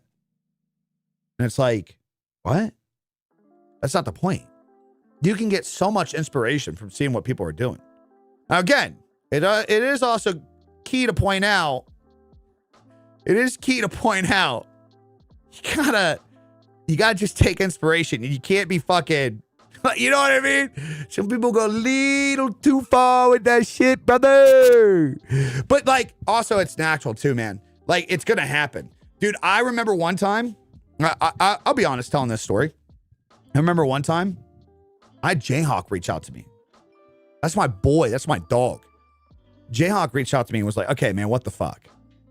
I swear to God, I even showed him the prompts and everything. I used AI to make a fucking video. And literally, the intro hook was a fucking line from one of his videos. And then the idea of snapping over to B-roll and then talking about creator stuff was also his. Like, just like to a T. To a T. I'm like, dude, I swear to God, look at this. He's like, okay, yeah, I believe you, yada, yada. But like, the point being is in the universe of similar content in the fucking universe, think of the statistical odds of that happening. It's so fucking low.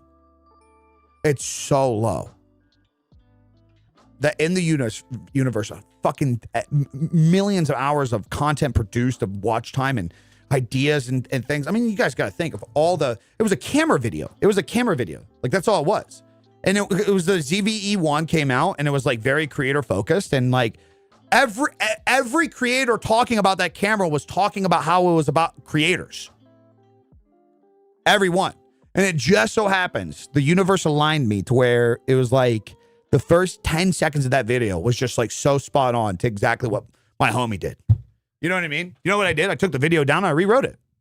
It's really not that hard to do that. I mean, that was a friend. Now, if that was another creator that just called bullshit, I'd be like, okay, well, dude, like, I don't even know who you fucking are. That's fine.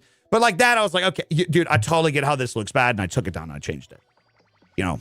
But I showed him the time fucking when I made this shit. Dude, I felt so bad. But like the point being is like, dog, like you're gonna copy somebody at some point of the timeline and the years of content happening. People are going to tell you that. Dude, and people are almost said the R word. Can't say that on TikTok. People are fucking dumbasses. Bro, you know how many times I get so another great example, Big Rob Energy friend group, he creates skits too. You guys know how many times I've had people like, oh, just trying to copy Big Rob, are you? Bro, I've been creating skits since before TikTok existed. Like, some people are just fucking stupid. You know, they see something and then they're like, oh, you know what I mean? Just so stupid. Just been trying to make the video my own POV. Every time I come up with an idea, I see it's been done before. Yeah, well, who gives a shit? Do it your own way. Do it your own way. You and I make skits together sometimes. Somebody ban Pinch. Thank you. I've been around before Vine. Well, I mean, I've been around. Well, you guys want to start comparing shit? You guys really want to start comparing shit? When I started my YouTube, MySpace was still relevant, so I think you're going to want to back off of this, brother. Yep. When I first started uploading YouTube videos, MySpace was still relevant. So yeah, you're going to want to tone that back. And I'm not talking about it like it just still exists. I'm talking about like all you motherfuckers were checking it daily. That's when I started uploading to YouTube. A lot of people don't know about the old day videos. The first ever content I ever uploaded was music. The first ever. Now, the first stuff in terms of like my brand was Call of Duty videos. That was Big E. Does that make sense? I remember that app. Dude, that died quick. Holy shit. Dude, there's been a lot, man. Dude, there was that one years ago that tried to replace Instagram. What was that one? Chocolate Rain. I remember that. Love the content. Definitely will be binge watching to help my channels. Appreciate you, RP.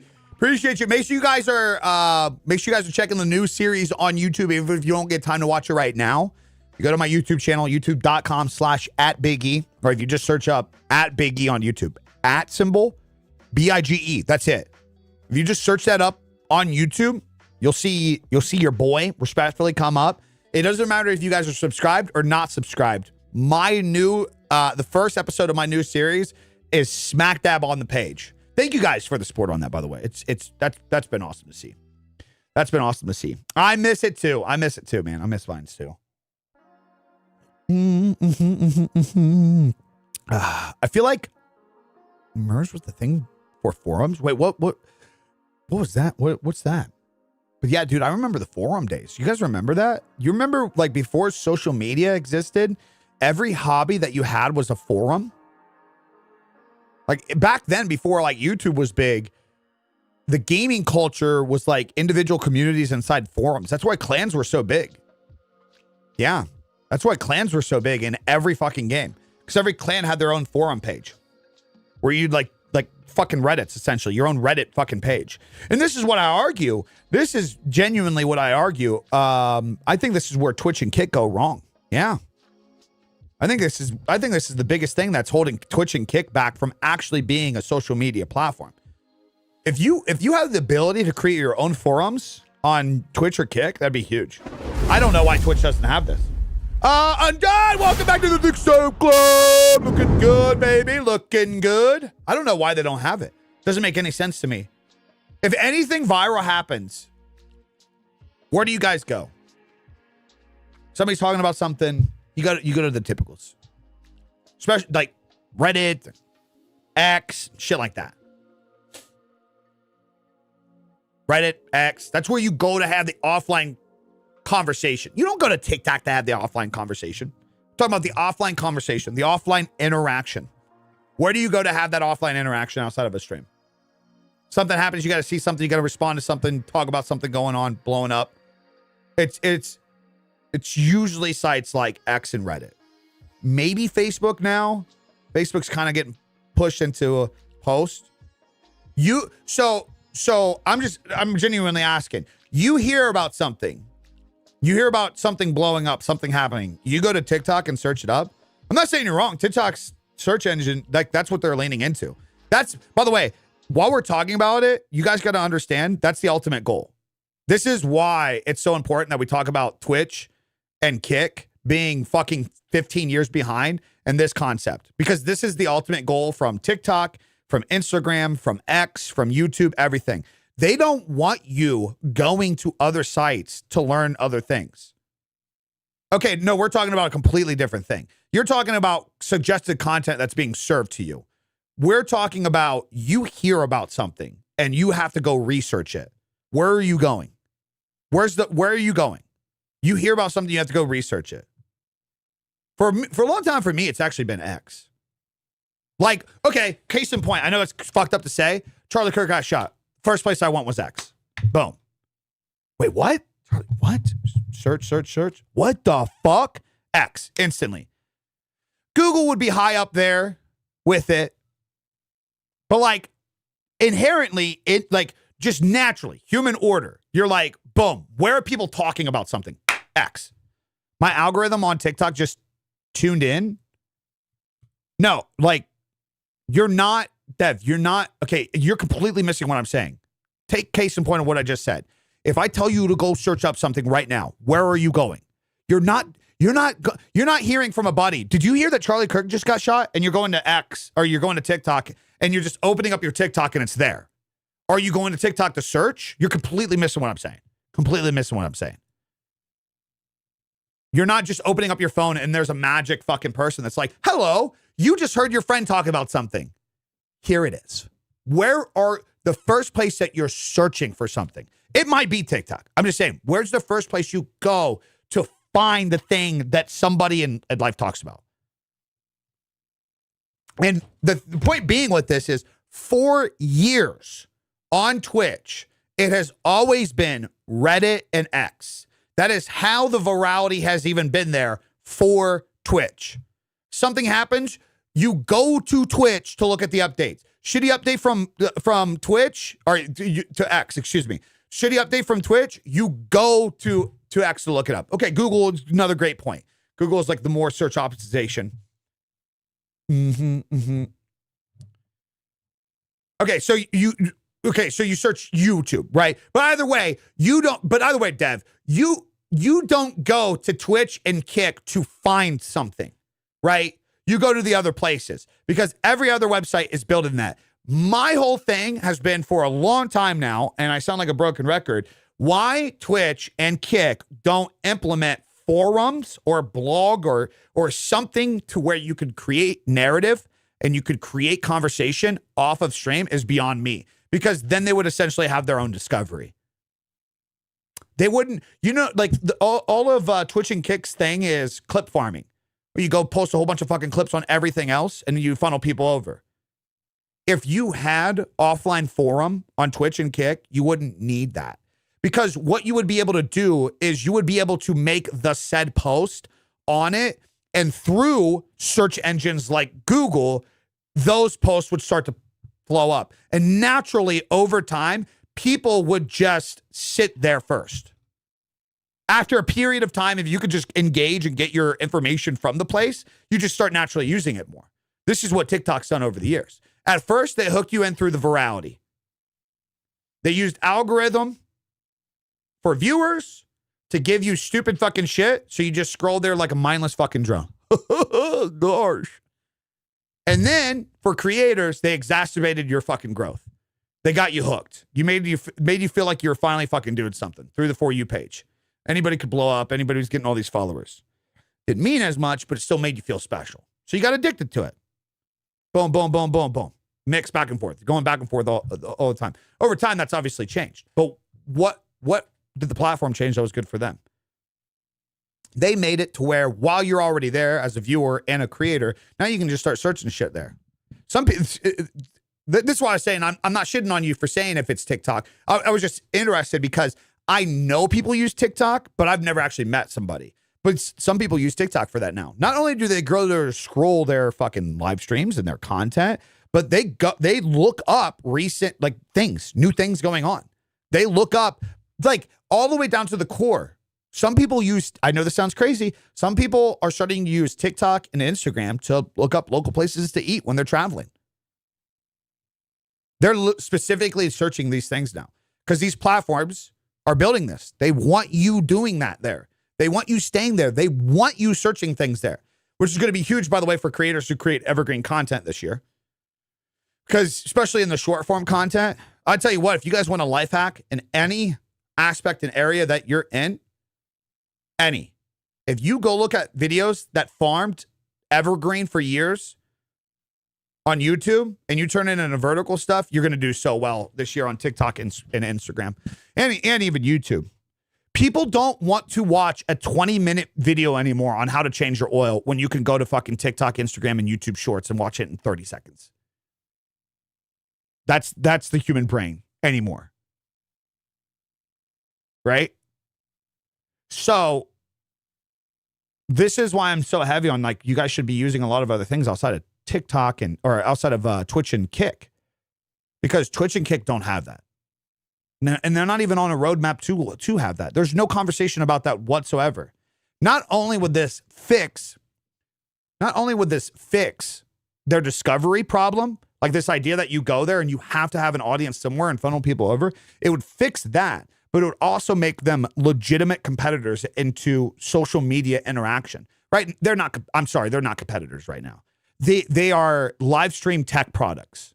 They're live stream distribution tech products. They are not social media interaction platforms. The only thing you can do there is watch a live streamer and communicate with somebody live. After that, boom, dead, done. Nothing you can do on that page. You can go to another live stream, but outside of that, there's no social interaction. There's no, like, Bailey can't talk to Undone there naturally. You got to hope that somebody else is in another chat. Does that make sense?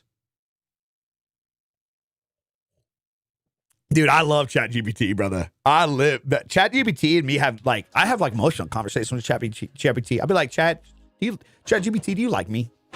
Yeah, I like you. I like the conversation. Dude, I'm dead. I've tried that before. You should go, dude. It's fucking hilarious to see what the responses of AI. I'm just waiting where one of these times, no, you're fucking annoying. You ask me too many questions. Yeah, people use Gemini and shit like that. That's funny. Yeah, I love ChatGPT. We become so lazy as a society and want quick video fixes. It's crazy to me. I even do this. Yeah, I mean, well, we all do this. Well, also too, this is not laziness as well. Well, some of it's laziness, but also to be fair, Mama, this is also again. Oh man, you actually alley-ooped me. The point being here, this is the tech products innovating to make it easier for you to do that. It's a win-win. This is the point. This is my biggest criticism with Kick. This is my number one criticism with Kick. You harp about being the best. You're going to be the best. You're going to do the best. Tech standpoint, because you're a tech product. You have done nothing compared to the competitor.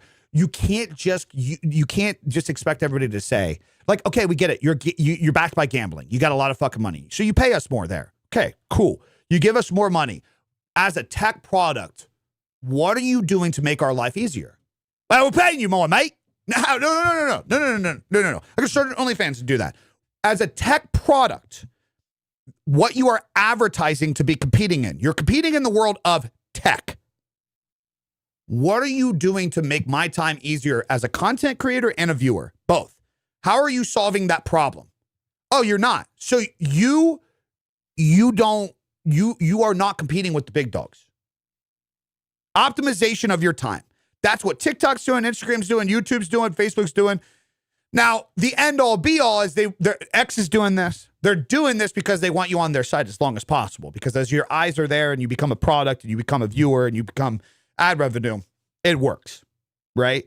But nonetheless, they are innovating to make it a win-win. All these platforms are making it easier for you to find something to take to where it's less out of your day, because that's the product they're packaging. So, Twitch and Kick, what are we doing? I don't think Kick has anything on Twitch and YouTube. I mean, they definitely have something on Twitch, for sure. For sure. You guys, Oh, yeah, they for sure have something on Twitch. Absolutely do.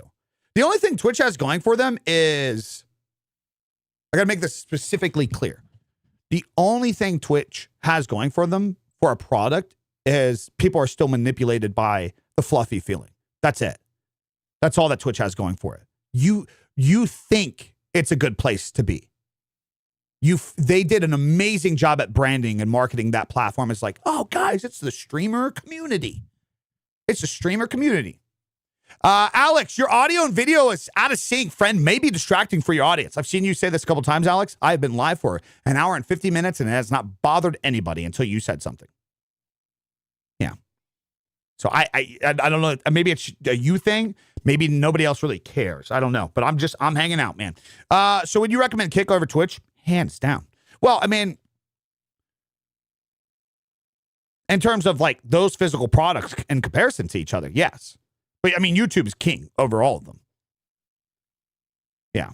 I stopped streaming on Twitch. I feel like it's harder on there than TikTok to grow. Well, it is. It is the... Can we just talk about facts? Can we just talk about facts?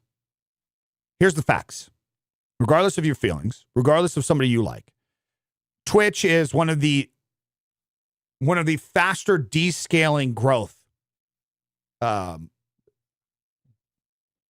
metrics out of any site.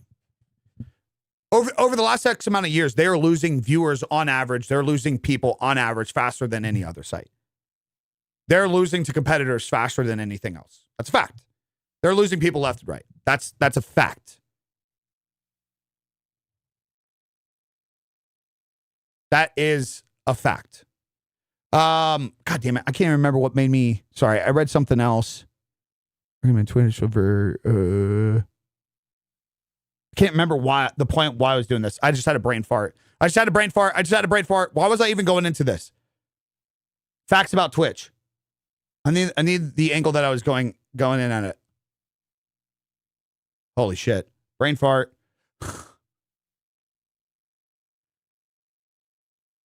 Because there's lots of facts about it, but yeah, but why recommend it? Kick over Twitch.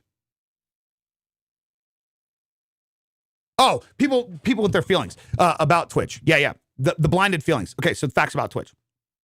It's losing viewers at an alarming rate.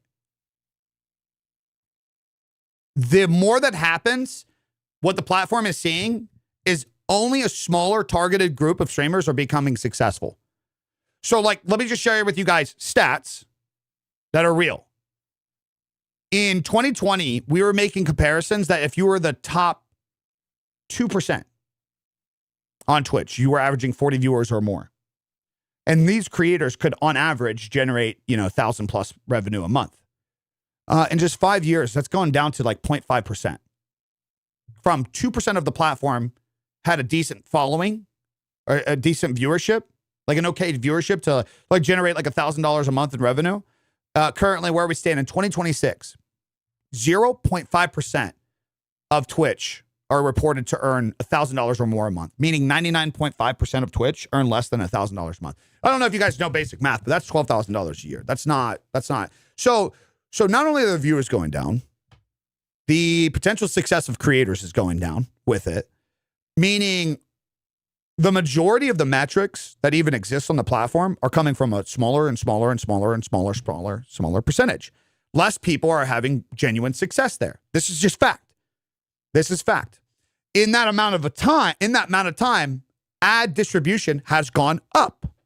They push ads more over there.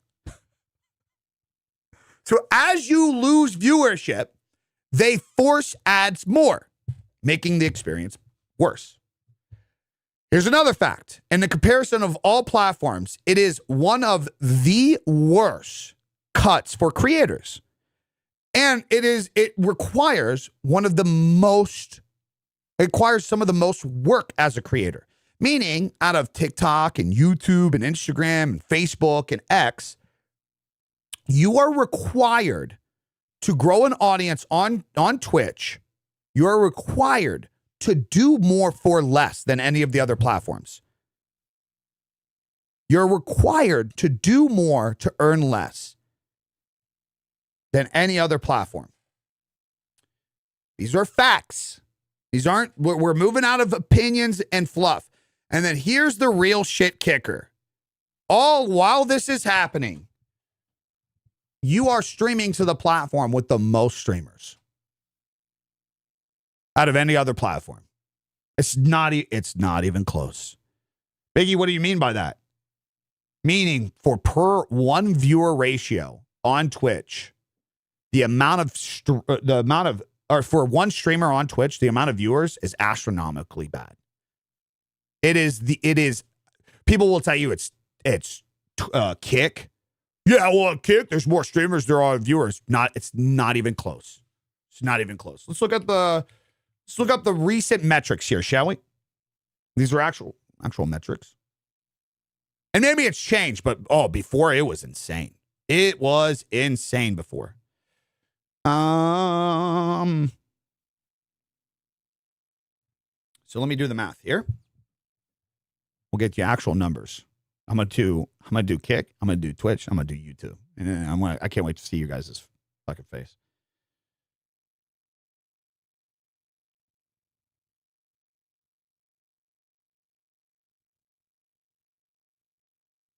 One second, just getting you guys the average here. All right, so on Kick, for every one person live, there is 68 potential viewers right now. Literally right now. For every one person live, on average, there's 68 potential viewers. That's actually gone down a lot. Kick might have actually passed Twitch. We'll see here in a second. So remember, 68 viewers for one streamer on Kick. 68 viewers. You guys remember this? Okay, here we go. Let's check Twitch. Jesus. Twitch actually might be better than Kick now, which is crazy. Kick used to be like for every one streamer, there was like 100 something viewers. So, yeah. Jesus, dude. The amount of fucking live channels on average, it's fucking insane. Okay, no, it's still bad. So on Kick, for every one live viewer, on Kick, for every one live streamer, there's 68 viewers on average. On Twitch, for every one streamer, there's 22 viewers on average. So this idea that even in Kick, saying there's more streamers than viewers there, you're so wrong. You're so wrong. Now, you guys want to know why I fucking harp about fucking YouTube? You guys are going to have your fucking mind blown. And here's the thing about YouTube. These are just the people that have, do you guys realize? Like, here's the thing about the culture conversation that we don't talk about enough. Do you guys realize there's millions of people? Stop that. Do you guys realize there's millions of people that have never watched a live stream before? And what's crazy is over the years, as I've put YouTube up on a pedestal, talked about streaming on YouTube, you'd have motherfuckers that are like, yeah, but there's a lot of people on YouTube that don't watch streams. And I'm like, yeah, that's the fucking point, you fucking retard. Oh, shit. Don't ban me, TikTok. Please, nobody report me on TikTok. Don't be an asshole. I'm like, that's the fucking point, dumbass. That's the fucking point.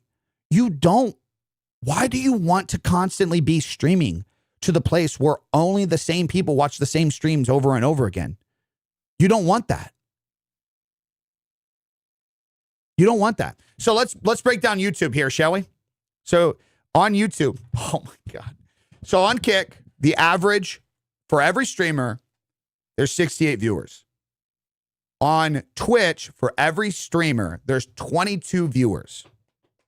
On YouTube, currently right now, for every streamer, there's 186 viewers. That is the average viewers of live streams alone. Oh, that is not even talking about this is only registering the data of people who watch live streams. You're not even talking about the billions of users on shorts and long form content that consume YouTube every month. That's not even in the metrics. Just off of live data alone. That's the comparison between Twitch and YouTube. For every one, I'm going to make it clear again, talking Twitch and YouTube. For every one stream, you're a streamer, your odds of having viewers on the platform to be equal. If you're like, viewers should just not watch what they want to watch. It should just go everywhere and everybody should just be equal. You would have 22 viewers. Your potential on average is 22 viewers. On YouTube, it's 168 viewers. That's how many people are watching YouTube live streams in comparison to average channels. The caveats to this, when I say this, is people will be like, yeah, but podcasts are on YouTube. Music channels are on YouTube. Reruns are on YouTube. Yeah, all that shit's on Twitch. What are you fucking talking about? All that shit's on Twitch. The largest streams right now recently on Twitch have been political podcasts. Let's just be real. No, they're not guest having shows on and shit, but come on, guys. That's like some of the largest shit getting pushed over there. Yeah, a lot of gaming streamers do well over there, for sure. For sure. But there's a fuck ton of reruns on Twitch. You can just fucking go search reruns. There's a fuck ton of people that do reruns on Twitch. A fuck ton of people. So, that's just another fact about Twitch. That's just the other fact about Twitch. On top of everything that we just said. Losing fucking market share. They're losing viewers. They're losing traffic. It's becoming less, statistically on average, it's becoming less and less possible to become successful over there, right?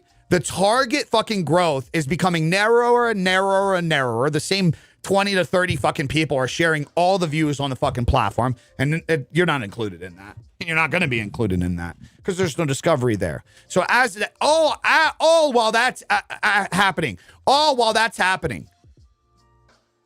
you're competing for the attention the most out of anywhere. Dude.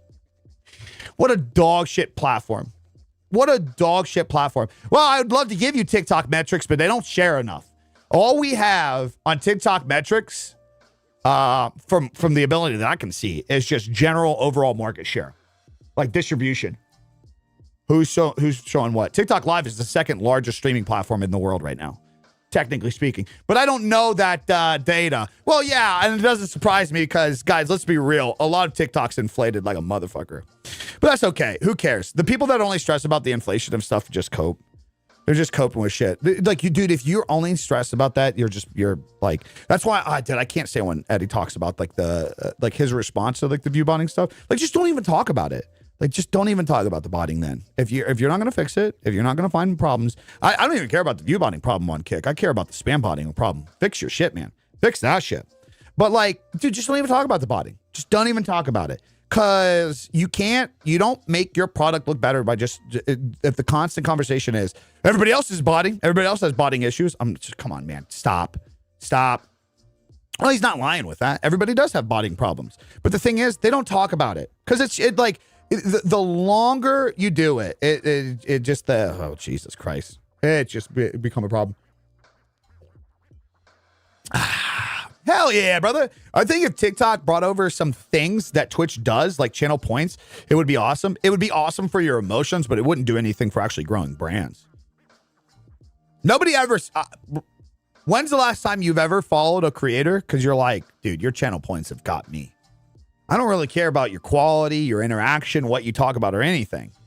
Your channel points just really sold me. In fact, I really don't even like your content. It's just your channel points are that good.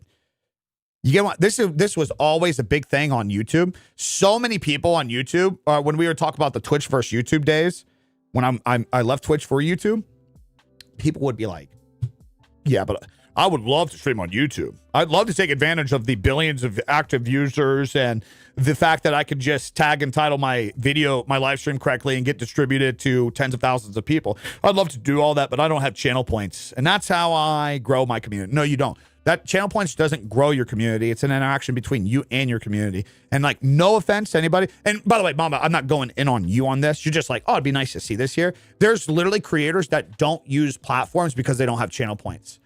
I'm so sorry to tell you, you are a dog shit creator if your whole entire thing, if your whole entire foundation is the interaction of your chat. You're essentially saying, my viewers don't like me in any way, shape, or form. I have to keep them entertained through gay little fucking things in my chat. Hey guys, team, come here.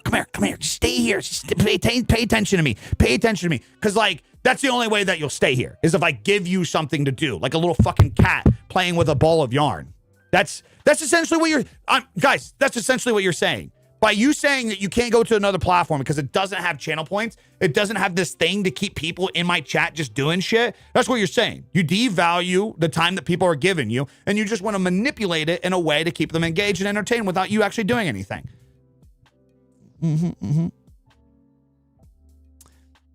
A little bit, Tyler. I've debated with that too. I gotta swap out batteries, boys.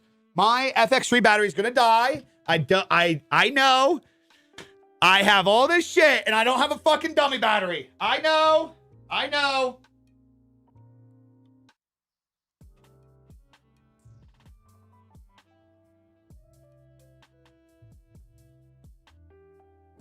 I know. Wonderful cock, they said. Wonderful cock. Hello, hello. Can I get back? There we go. We're back. We're back. Wonderful cock. Wonderful cock. No, yeah, no. I know, Mama. I know you're not saying like hey, I need this here, or I can't survive without it. I'm just simply implying the idea that some people just really stress about that. Some people really stress about that. Do I need to get you a dummy battery? I might have to have you send me a dummy battery, because if I get yelled at one more fucking time, guys, it takes 2 seconds. It takes 2 seconds more back. I see your beautiful faces, all you hung, healthy individuals. You're back. You're right here. Here we are. We're back. Happy. Just snuggling away. Gotta bounce. Big love as always. Love you, brother. Have a good one. Have a good one. Yeah, so by the way, anybody tuning in, new, I know on YouTube and TikTok, we get a little bit more discovery, so new faces come around. My name is Big E. Been a content creator for full-time for 11 years now. Been in the industry for 16 years now. Background in photo, video design, working with brands, companies, creators. I try to make creators' lives a little bit more enjoyable and easy to understand. That's my thing. The biggest goal that I have is I want to try to give back as much shit that I've learned over the years back to you guys as much as possible, so that way I can sell it all, make a few $1 million and retire and live in the middle of nowhere, so I can walk out on my back porch buck naked and enjoy the view of goats and livestock in the background as my family lives off the land. That sounds nice, doesn't it? That sounds nice. That sounds nice. Yeah. Bro, it's the fucking dream. It is the dream. Some of my homies don't get it. I know. I need to get Joe Woe out of his house more. Some of my homies don't get it. Jayhawk does not get it at all. I asked Jayhawk, I was like, could you ever walk away from social media? He's like, I think I would always be like connected. He's like, what about you? I was like, oh, dude, 2.5 mil cash liquid. I'm gone. Like, well, with land and shit too. Sorry. Like, I already have the property. Yeah, I'm out. I love y'all. But dude, I'm sorry. That's me. Not having to worry about internet speeds, middle of the country, just some chickens, goats, cows running the land. Like, we wake up in the morning and fucking have to go get some eggs and shit. That's me. I could do it in a heartbeat. Oh fuck, dude. I can't talk about the idea because it breaks my heart that I'm not there. Yeah. Appreciate that. Sounds nice, doesn't it? You know what fucking sucks? I know this goes into like a deeper thing. Fucking goddamn society for making us feel like that's not the fucking dream anymore. And that it's not tangible. It is so realistic. Oh my God. Everything in this world nowadays, once you getting stuck into the loop of paying things off, being locked to long-term high interest shit, so you never feel like you have a chance to do it. Ever. And it fucking sucks. And the reality is, guys, they're killing the traditional ways. Dude, the reality is you can still do the shit. Now, are you going to be able to get the fancy sports car? Are you going to be able to fucking be connected to the highest speeds? And no, but like, oh man, do you really fucking need it? When's the last time some of you guys just literally went in the middle of nowhere where you didn't have service? A little anxiety at first, but then it's just like, there's something just so good about it. You're not connected to bills. You're not connected to fucking drama. You're not connected to news. You're not connected to What's this person saying about Burnt Peanut? You're not connected to, I wonder if Biggie put out a new OnlyFans post today. I'm so desperate for it. Like, it's crazy. You don't stress about the gayest shit, dude. It's fucking awesome. I run a 100-kilometer ultra marathon. What? Yeah, you got me fucked up on that. I'm good there. I hate running so much. I lost a lot of weight last year adding running into my routine. I can't do it. Are Shorts Live and TikTok Discovery similar? I never see a flood of people on Shorts Live. Yes, they are similar. You might not be using your SEO correctly, but the power of YouTube is not necessarily through Shorts. The power of YouTube is through horizontal. You might get more views on YouTube Shorts, but the how to build a real community is going to be the horizontal system. Yeah. Dude, it was even case in point. Can I see that? Can I see my last stream on TikTok? I told you guys. I said, no matter how good this stream is today and how many of you guys are actually staying and interacting, the watch time comparison is going to be absolute dog shit. Like right now on YouTube, it's 15 minutes. The average person's watching 15 minutes. They're staying for 15 minutes on YouTube. That number is even slightly down because I am dual streaming. So it's giving an average of shorts and long form, but still it's 15 minutes. I'll end my TikTok stream. The average view time is going to be like 15 seconds. So yeah, you get distribution. You get shown to a lot of people, but like, it doesn't mean they give a fuck about your content. It's exacerbated like a motherfucker. Shorts is like that too. Hey, appreciate that. Appreciate that. Thank you. I'm glad. Just trying to do that, homie. Trying to do that, brother. Trying to do that. What's your view on using ad promotion to push content? Are you talking about paying for views? Like, are you talking about like running ads on your brand?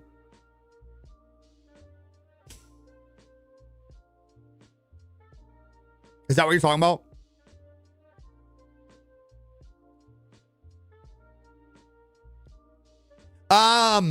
Yeah, I don't know. I've never actually tried this. And I've been thinking about trying it more lately on Instagram with the product stuff. But I can't comment on it, man. I can't comment on it. Do you guys know anybody that's taken advantage of that? I was just on a week-long cruise and not connected. Wait, what just happened? Okay, there we go. I was on a week-long cruise, not connected to anything. It's so nice being free of social media toxicity. I did miss the good stuff, some, but I felt free. Yeah, it just feels good. Imagine if you lived your life like that every day. Where if your objectives were just like, okay, well, in order to have food today, like I got to go out my backyard and get shit. So that way I have it. Got to thaw out some meat, got to have stuff.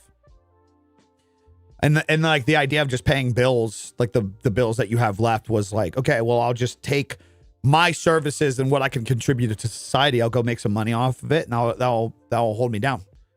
Yeah. Kaz, appreciate you, brother. I wouldn't recommend TikTok. If anything promotes another platform, they flag it. Interesting. Oh, wait, you try to promote shit to like put you to another platform? Like to advertise your Twitch, for example? Is that what you're like? The idea? No, I mean, if you're going to use something where it's like you're investing into the exposure of things, first off, can I say that there's nothing wrong with that too? Well, now, will people fuck with it is a different story. Brands get to do it every single day. That's how you know about brands. That's what they do. The very brands that you support, even every product in the house that you love. Let's say you're a camera junkie and you like Sony. They do it. They take some of their posts, they put money in it to where it gets distributed to people for like the idea of finding out who that person is.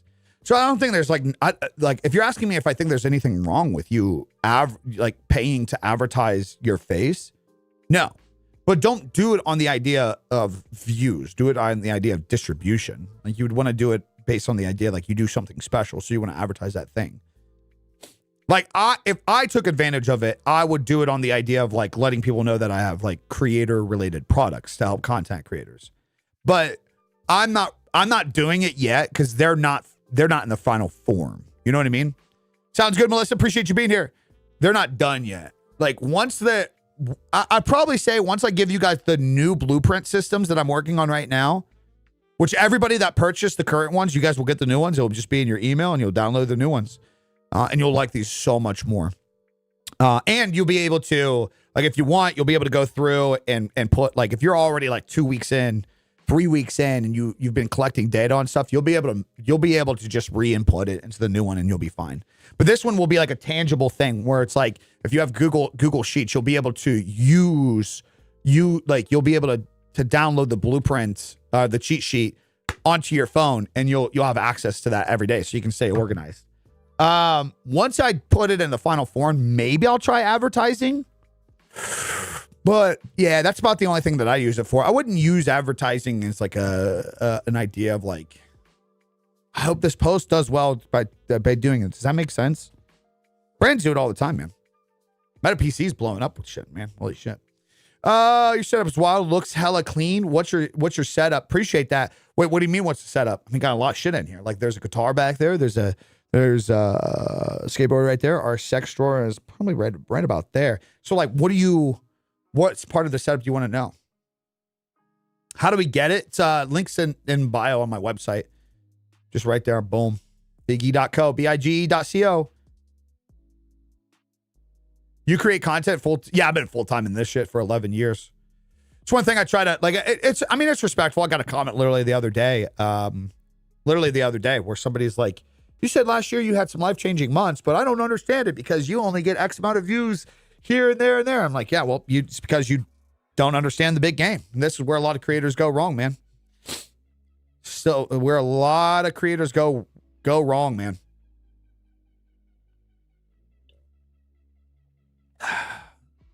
Still want that gold repeater. Wait, what do you mean? At what point did you decide to stop working and go all in? When I had like literally no choice. Mason, appreciate you, brother. When I had no choice. I made pretty good income. So I started off first graphic design. That's what I capitalized first in this industry. I did graphic design. So I helped brands with graphic designs. I worked with some of your most favorite creators throughout the years. Oh, the Gold Henry? Yeah. Oh, what's up, Magic? What's up, Papa? I need to get that. I need to mount the guns back in the background. Now they're in the safe now, but I could definitely take the Henry, the Golden Boy, and put it up here. I need to do that. I need to do that. Oh, I need to do that. But yeah, so I went first time. Hold on. Sorry. So yeah, what was the question? Sorry, my brain went everywhere. 4 times, still doing that. At what point did you decide to stop working and go all in? Till I literally could not continue to work and do this. So I started off all this graphic design first. So I would work with YouTube creators. I capitalized on Twitch during the early Twitch years, worked with some of your favorite creators and some of your favorite brands in the industry, worked behind the scenes earlier on. That's how I built some of my first connections in this industry. And I hustled that for a long time, building my portfolio, building my website, building up clientele while working a full-time job. So first thing I did was like cut out stupid shit that wasn't going to add value to what I was doing, that wasn't going to help with my goals. As much as I got made fun of and mocked at that time, I cut out going to the bars, I cut out drinking, I got on sleep schedule. So I'd work my shift, I'd come home, and I'd fucking go hard on all this shit.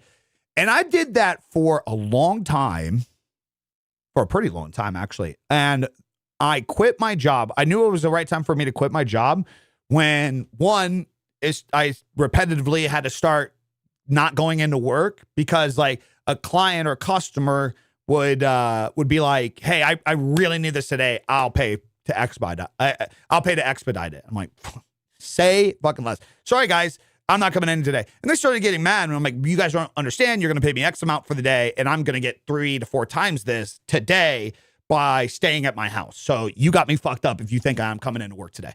So that started to happen. And the big things is I set up a runway. I set up X amount of money back to where if anything happened, if I had any bad months, I'd be set for a while. So runway was a big one. It was like a 6-month runway or something.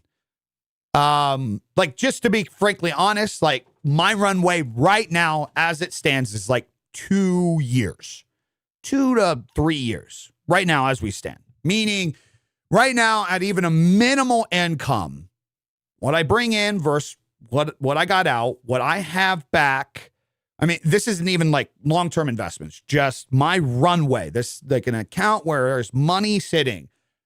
Just in case, just in case I get, instead of making X amount this month, I make Y amount. It's like, oh, I've got to pull out of that. Had a bad month. I have about a 2-year runway. So I left my job when I had about I think it was like 3 to 6 month runway. It was a little risky at first, but the big thing for me was when I started having to take off work to be there for my customers. And 2, when I locked in 2 to 3 long-term contract deals. One was a 6-month, one was a 12-month. Meaning there was this like website that I did UI, some design for, some like minimal stuff for, but they locked in a 12-month, meaning for the next 12 months, they're going to be paying me X amount a month to be their guy. But like I had to be there, right? So obviously I can't be working my factory if somebody's there like, oh, fuck, we got this problem. I need you right now. Right. So I had to be there ready to go. And then there was a couple creators where I was doing their thumbnails. So I locked in I think it was like when I left, I think it was 3 set customers that I had on rotation. Yeah, it was. It was an apparel company. It was a large Minecraft creator. And it was this website. Those were locked in. Just those guys like retaining services locked in. That was like 75% of my pay for where I was working. And then like everything else, I was selling stock packs. I was selling, did fonts. I did the side stuff. Like I would do people's social media layouts. I would do their live streams. Yeah. And then creating content as well. So yeah, just literally everything across the board. I quit my job when there's no option. There's no other option. I didn't like, I literally remember I was like, told my roommate, I was like, I had a customer come in, was like, hey, we need to work on this week. I was already off that Monday for my birthday. And I was like, Scott, I don't think I'm going back to work tomorrow. And he's like, oh, dude, fucking Craig's going to be pissed if you don't fucking come in. I was like, no, like, I think I'm done. And he's like, oh, fuck. Well, and then I remember that next morning we woke up at normal times and I had my coffee. I looked at him and he went in, or he looked at me. He's like, fuck, bud, good luck. You know what's fucked up is that, man, that was like my boy, man. That was like my brother. What's fucked up is like 2 years later when it worked, he was one of the first people that was just like, yeah, you so fucking easy, man. You got so lucky. Dude, fucking sucks. I got a little personal there, but shit happens, man. Shit happens. People fucking switch up on you real quick when you go after shit that you do. But the point being is I hustled. I absolutely fucking hustled. And I left my job when it was right, man. Because like I full sent way back in the day. 2012, when I was like, YouTube channel was doing okay at the time, was making ad revenue. I mean, you guys got to think what the rate of living was like in 2012. I still lived with my parents. I was a fucking loser, an absolute loser. And I jumped ship fast. Like I was just like, fuck this, I'm out. So I quit for like, I don't even think it was a year. Maybe it was about a year. I think all of 2013, I did the creator stuff. I made YouTube videos. I was working with brands. We were making like Call of Duty montage stuff. And I was also designing on the side. So it's like, I mean, guys, you're talking about at that time in my life, I had like, dude, I didn't have a car payment. I had a cell phone bill, which was like $70 a month, if that. I paid extra for our internet because I needed better internet. And then I contributed, like, it was like one of those things where if you're going to live under our roof, you're going to pay this. I think it was like total all in was like $700 a month. No, I don't. Oh my God. No, I think it was like $500 a month total all in was like my cost of living at the time. So you better believe when I started having these like $800 months, I was like, fuck y'all. I'm out of this, bitch. I'm out of here. I left so fast. I was just making Call of Duty videos, having the time of my life. But like, I mean, guys, it was just weird. This was like back in a time where like this shit was so glorified. on my first YouTube channel back in the day, like people would pay us to add them on Xbox. Like I had monthly, like people would pay you to manage their YouTube channel, to manage it. Basically, like this was back in the time when on YouTube, if you liked somebody's YouTube video, it would get pushed to your feed. So we had thousands of subscribers, and these like smaller teams and smaller creators would like pay us monthly to basically use our feeds to get advertised. It was crazy, man. It was crazy fucking times. So I full sent it, but obviously wasn't stable, didn't have a big savings back, and there's nothing long-term with that. It was just random cash flow.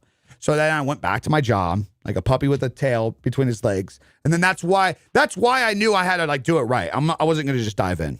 As a senior training developer for Bank, I'm counting the days to review action figures full time. It's pretty cool. It'd be pretty cool. I'm a street photographer, videographer, known for hitting skyscraper roofs. That shit makes my hands fucking sweat. But want to start mixing in lifestyle. Oh, wait, hold on, shit.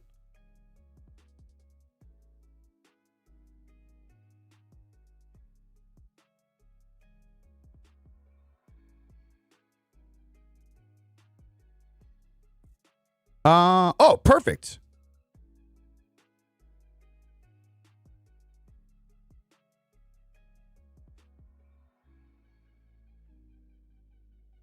Sorry, I got a meeting today with my developer. I'm going to change the website. It's way too gamey. It's way too gamey. Way too gamey. But want to start mixing in lifestyle content, gaming, daily routine, aesthetic, home vibes. Is too big of a change. My hot take with a lot of creators has been lately, I think a lot of people should stop trying to include gaming into their content creation direction if they're just not a gaming content creator. I think that should be for you. Now, like, it's a double-edged sword because I just earlier said, like, hey, I'll probably play game. I have a completely separate channel that I grew years ago, and I don't care to grow in gaming. So, like, I'm treating gaming moving forward as not the thing, not a part of my content, but just like, hey, if, like, fucking 5 of you are just like, I fuck with Biggie enough to hang out and watch him play a game, my nerdy side is faceless, whole different YouTube channel. I'll go play over there. I don't care if it does well. I don't care if it monetizes. I don't care if you join members. I don't give a flying fuck. So like a hard push that I got for a lot of people this year is don't try to incorporate it, like content creators like yourself, where you're a photographer, videographer. Now can you do fucking videography, photography, daily routine, aesthetic, home vibes? Absolutely. Because that just goes into the core character of who you are. You should pick a target consumer, whether it's product or viewer. It sounds like for you, it's clearly creator, right? And then you create the pillars, which your pillars your pillar can be gaming, but don't make it the content. Make it a part of your content. You know, part of your daily routine, you can talk about how you were fucking up late last night playing fucking Arc Raiders. You know what I mean? Like, it's about including the shit in there. Okay, case in point, some of you guys know Jayhawk. If you don't know Jayhawk, go check out my boy Jayhawk. Jayhawk's a prime example. You know he's into gaming. That motherfucker ain't ever put out one gaming video, ever. Nothing to do with gaming. Nothing, ever. But you know he's into gaming. And that motherfucker is going to get more brands this year sending him gaming products than some of you guys who only advertise gaming. Not everything you have to do in this industry, guys, needs to be the target content. It needs to be the focal point. It can be pillars to the foundation of what you are. I know that gaming thing is a whole other beast on its own. It's not even a whole other beast. It's just like you're confusing people when like you try to make that the presentation. When you try to make that the thing, you're confusing people. You know what I mean? I have gaming fitness niche, but off-topic rants, I've been doing really well. What's your best tip to get a hold of the algorithm and start really stacking bricks and building? Stop trying to get a hold of an algorithm and start trying to get a hold of an audience. Because at the end of the day, that's what the algorithm is doing. You should look at TikTok, Instagram, YouTube. Easiest connection for anybody that understands this is going to do very well for them this year.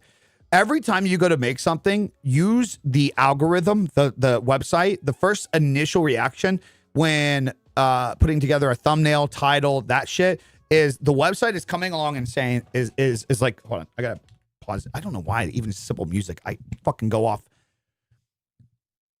The websites that have the algorithm, their first initial question to you is, hey creator, who'd you like to talk to? And that's, so like imagine me right here. I'm the algorithm. That's essentially that's what it is. Hey man, I'm the algorithm. Who'd you like to talk to today? And people try to like hack this and they'll be like, give me 1,000 people. It's like, no, it doesn't work like that. Who are you trying to talk to? So the biggest tip for building your bricks and your blocks, because that's what it is. And it's actually funny that you use that, because that's where a lot of creators go wrong. You should go live. You should do your thing, create your content around who do you want to talk to. If you introduce that, if you utilize that to the platform, this is what you're doing. These are the type of people that you want to talk to. And you actually provide that content, people will find you. And the brick by brick, people like to use that analogy, but they don't understand that. The brick by brick is your audience that you're gaining from the algorithm. This is where a lot of you creators are fucked up, man. You guys got it so fucking off, man. Brick by brick literally means one step at a time. It's how houses that last hundreds of years are made. It's how people fucking run, walk, move marathons. Everything starts with one step. You guys want everything so fucking fast. You want the algorithm hack to get thousands to be successful overnight. But then a lot of you guys use brick by brick as a phase, as verbiage, but you don't understand that. Brick by brick means you show up and be the best version of yourself today, and maybe you only lay 1 to 2 bricks down. Maybe only 1 or 2 people end up fucking sticking around and staying and following you. You got to appreciate that. That's the work that you got done today. That's the foundation you're building. That's what you're fucking building. Brick by brick. It's not called brick by thousands of bricks. It's called brick by fucking brick. So don't worry about the algorithm. Don't stress about the fucking algorithm.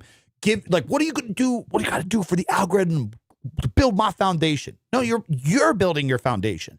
Use the algorithm to communicate with the fucking audience that you want. And it's not going to be fast. Some of you guys, it's actually going to be fast. Some of you, yeah, you got to pay your dues, man. Some of you guys, what I just said is going to click so hard, and in your thing and whatever you're doing, you can leverage like for me, take a mind for me. It's a little bit tougher. You would think that everybody is trying to learn, like everybody likes the interaction of like creative stuff, but a lot of people find this to be extremely boring. A lot of people aren't searching this up. They just want the easy dopamine shit. Like the fucking brain rot, like retard shit. Hey, just do these 5 settings and your channel will blow up this year. Type shit. It's not that easy, dude. It's not that easy. I mean, it's really easy to like cater to that and fucking take advantage of that for clicks and shit. And hey, maybe I should do it more, but I don't know. This shit's fucking boring. And it doesn't actually provide real value. So like, you know what, the thing that I do, it's a little tougher. It's not a lot of people today that are going to be coming around and being like, man, I'm a creator trying to rebuild my identity. Like a lot of people don't even care. Like this is like the nuance of things. But my whole thing for me and what I'm building, if you guys watched my goddamn building in public series that I just started this week on my YouTube channel, you would have already fucking heard this. But what I'm trying to build for me is, I don't want the algorithm to push me to 10,000 people. I want the fucking 50 to 100 to 200 that are just like, oh, fuck yeah, dude. I fuck with you. Like, oh, dude, yeah, like this is valuable. Thank you, man. Appreciate that. Does that make sense? People don't realize how much effort you actually got to put into content creating to do well. Yeah. Well, I mean, there's a double-edged sword to that too. So sometimes you really don't have to. Sometimes it really is about output because, okay, like here's a case in point. This is what people don't understand in the world of content creation in terms of what you're adding value to. You can take two creators. One could be absolutely fucking jacked at a game and just be really entertaining or knowledgeable. They know a lot about the game, so they can provide value in that. The other one could just be so fucking funny and entertaining. The reason why you're in there is because you don't think about anything else. The world shuts off. The world shuts off. And both are valuable. Both are good creators. You just find value in them in different ways, so they can leverage that in different ways. If you take, great example, if you take Burnt Peanut as a great example, it's very low effort clipping, and it's just spam clipping. But the entertainment that he provides, so like some people are trying to like biohack this. Oh, I'm just going to become the next Burnt Peanut. You guys ain't him, man. The motherfucker's just naturally funny. That's how he is in real life. That's literally how he is in real life. And I'm sorry to tell you, some of you guys are boring as fuck. But that doesn't mean that you're not smart. It doesn't mean that you're not good at something. It doesn't mean that you're not creative or organized, or you just got value in different ways, man. But you're not funny like Burnt Peanut. They're naturally witty. And I think a lot of people know in here exactly what I'm talking about too. Like everybody's got that friend in their friend group where like, you're like, that motherfucker is just so goddamn funny. He's so witty. He's quick with it. Oh my God, I could listen to this motherfucker talk all goddamn day long. I love being around him. I love getting him drunk. I love getting him riled up about shit because you just love the way that he talks and you stay silent listening to him. Some people are just built for that. That's the value that somebody can provide. I know this because for my friend group, me and like these are names obviously that you guys don't know, but me and Massey were like that for my friend group. They'd love to get us going. The shit we would say to things, how we'd respond to things, the words we would make up, the stupid shit, the fucking rants I would go on. Like they just love pushing the buttons. That was like the thing in our group, right? It's no different like that on so many different levels of this. Like some of you guys are just not funny. But you want like, so you should not try to like advertise all your shit as being funny. So yeah, maybe you have to structure down a little bit more and you have to advertise the value you bring in your community. And maybe it's more informative. Maybe it's like, hey, you know what? Okay, I know we don't necessarily agree with this, but you know one thing that Twitch did really well over these last like so many years and why so many Twitch streamers did well over there? Safe spaces. Now, I think that shit's gay, right? I'm not about it. I'll tell you that all day long. I don't care if you what you think about me because I say what's on my mind. I don't care if you think that I'm bad because I say that shit's fucking lame as fuck. Safe space. What are we fucking talking about? It's the internet. But some very soft, sensitive people on Twitch over the years, that's what they did. They made everything their safe space. Now they're not entertaining, really. They're not fucking really, really, really funny. But they like provide an area for you guys to feel safe online and not get bullied by people because you have purple hair. And they eat it up, dude. They eat it up. There's nothing wrong with that. There's nothing wrong with that. What if you don't think you're funny, but people tell you you're funny? You're probably funny. And so you should be yourself a little bit more. And that is hard because it's hard to like internalize this idea that you are funny. Like how do comedians do that shit, man? But the thing is, if you constantly make people laugh, I think you should make a connection on how you make people laugh and just keep doing that. You know what I mean? Facts, like creative safe space for my little community and slowly growing, and I'm grateful. Yeah, I'm not shitting on that. I'm not shitting on that. If you like that shit, I might think it's one thing, but that works for you. See how this is a constructive conversation? You see how that fucking works? We don't agree on the type of things that we would want to have. I don't want a safe space. I want you guys feeling fucking... I just want you to kind of whip your dick out on my, legally, respectfully, of age. We're all adults here. You know what I mean? I want you to have that feeling when you come here. I want you to talk your shit. I want you to say shit with your chest in here. Have a good time. Joke, banter. You know what I mean? I'd like you to have that. That doesn't mean just because I want you to have that you wanted to have that for yourself, man. Well, you got to say legally. We are in really, guys, come on, man. Very crazy times right now. Very crazy times. We have to be crystal clear that we are, luckily me growing up, I'll just be honest, you know, I've always been into the MILFs. So I've always been into the older gals. Never had the problem with the fucking weird shit that a lot of these lists are exposing right now. So I want to make sure we're really clear of that, guys. Don't want you guys even put me on that radar. I'm in so far on the opposite end of that direction. Sorry.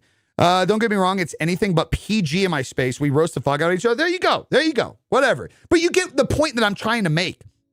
Is like, that is what a lot of creators did really good on Twitch over the years. They were sensitive individuals, and they tried to take their stream and turn it into this ooey gooey safe space where, like, you pretend that the word fucking retard doesn't exist. And you can live in there and play in your little bubble and hang out in your little bedroom, but that might not be the actual world. That might not be the actual world, but that's fine. That's completely now. And what a great point to all this is, and this is the big thing that people don't conceptualize, is once you start growing in one aspect, you don't think of the big picture and understand that people are vastly different. This is why a lot of the safe space fucking people don't like Burnt Peanut. Because they can't fathom the idea that people think that this shit's funny. They don't get it. They think people still get offended over things because they get offended over it. So they're like, no way hundreds of thousands of people would watch this guy. We like to jibble our giblets here, boys. We like to jibble our giblets fucking hard. You see what I'm saying? Fucking magic. Like, dude, yeah. I don't think about this shit, but like, I say these fucking stupid words and then like become the fucking thing. And this is the thing over the last couple of years, you know, good point to talk back into like why I'm rebuilding my creator identity. Over these last few years, we veered away from what was just naturally me, these fucking banter, the things that we would typically talk about. You know, get a little deeper in things too. That is just who I am as a person.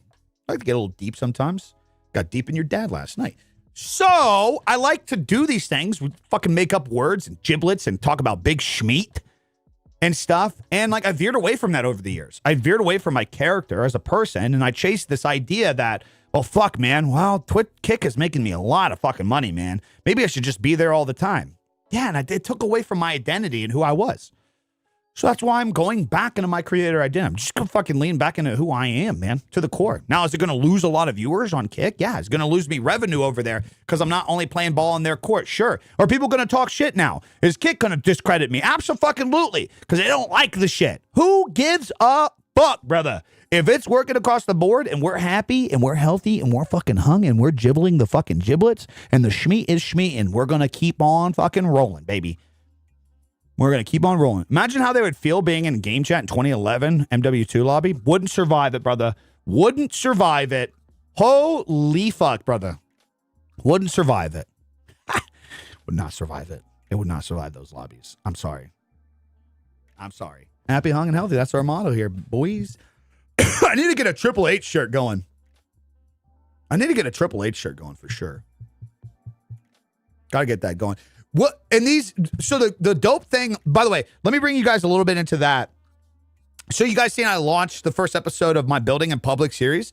The whole point of that series is, okay, if I actually want to come out with a Triple H shirt, I'm gonna document that. I'm gonna show you. So the power in this series is I want you guys to be able to not just learn things that I talk about. I want you guys to see things through action.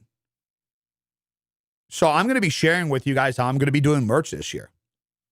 There's a couple things I'm building on the back end. There's a couple of things I want to do later on. I'm going to be sharing with you guys this shit. I do have a P.O. box. I think it's a command on YouTube, !PO. I did have somebody send me a dildo. If you do that, again, I will cancel my P.O. box. Thank you. Do you consult with I do.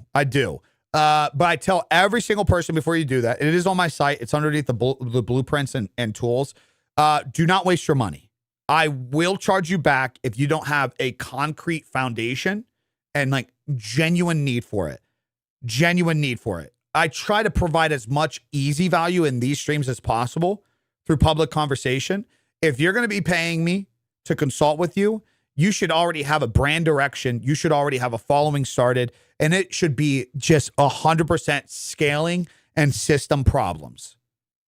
It should not be a, where do I start? Guys, I mean, you want to waste your money, waste your fucking money, but do it right here. Instead of paying the fucking $250 an hour I charge, just fucking donate me some subs right here and ask me the fucking question. Like, save your money. Like, if it's just general, hey, what do I do? Where do I start? Like, that's just such a waste of your money, man. It's such a waste of your money. Well, okay, perfect. I'll save your money right now, Joe. I'll save your money. That's not what you waste fucking money on asking. So first and foremost, you shouldn't want 50K by the end of the year. I know it's a fluffy feeling.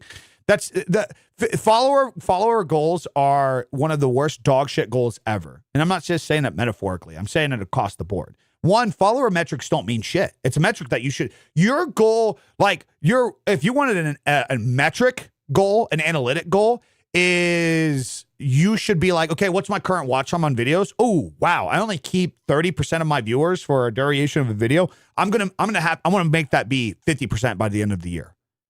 That should be your goal, because that's an actual goal that you can do. Because on analytics through TikTok, viewer retention goal on analytics through, dude, I'm actually doing this today. Dude, oh my God, you guys got to fucking get into AI. So I'm writing a script today for Sunday's video, right? Or my scripts are not necessarily scripts anymore. They're more just bullet points. Hey, cover this. And I just go off in the la land in the conversation. But I'm putting together my new setup video, right? So it's been a couple years since I've done like an advice setup video. Things that I look forward to building setups, like how you guys can build a dope desk setup this year. So I'm going to be coming out with a video on Sunday. But here's the life hack, dude.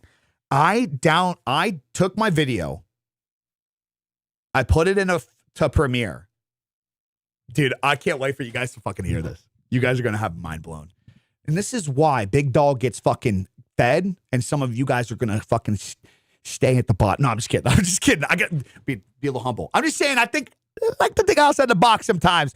And what I'm about to say is going to blow your fucking mind. It's a fucking life hack. I took my video that got 700,000 views. Okay? I downloaded the video. I put it into Adobe Premiere. I created a transcript with it. For those that don't know, transcript is what creates captions. And a transcript will tell you timelines and everything in Premiere. I then copied the said transcript. I went into ChatGPT. I put it into AI. I said, this video got so many views. I want to catch up on this video. Tell me what I did wrong with this video. Also, here is my viewer retention graph on YouTube. So AI was specifically able to tell me exactly why at certain times. Of course it fell off here. At this point, you tried to over-educate in the video. You're talking about desk setups. People really don't dive that deep. You could have just said this one thing and moved on. And then, so what I did was I deconstructed what I did wrong first. And then now to build the next one, we are constantly making the points. Me and my beautiful friend, Chatabache, that's what I call him, so he sounds like a real name. We are building together a video, which hopefully should flow a lot better more. Now, will it actually blow up? I don't know. But being able to have this companion where you can actually, because I'll tell you the important thing about this. Maybe this video only gets 1,000 views. Maybe it gets 2,000 views. Maybe it blows up and it's my biggest viewed video on this channel. Before that conversation started, I was like, man, what do I upload Sunday? And now we got a video. And now we got a video that I feel good about. Like, I'm like, oh, this is fucking dope, man. This is dope. So, backing it up there, talking, Joe, instead of you spending money on me consulting with you, change your goals, brother. Change your goals. I just came out with these blueprints for creators and streamers, and anybody can vouch. Anybody who's got those goals. None of those goals in there have anything to do with followers or views. None of them. Because those are metrics that you shouldn't be chasing this year. Those are not goals you should be chasing. You should be chasing the goals of yourself. How often do you want to show up? What kind of routine do you want to build? What kind of system do you want to build? And the big goals is the ones where you get into the analytics, the real analytics. How do you get people to watch longer? Okay. Assess with AI. Okay, you put out this video. Here's the timestamp of you doing things. And here's the retention graph. AI is going to tell you, whether your feelings want it or not, AI is going to tell you, hey, brother, nobody gives a fuck about your personal story here. Stop talking about your personal shit. Stick on topic. Okay, all right. Guess what? Your video is going to start doing well now.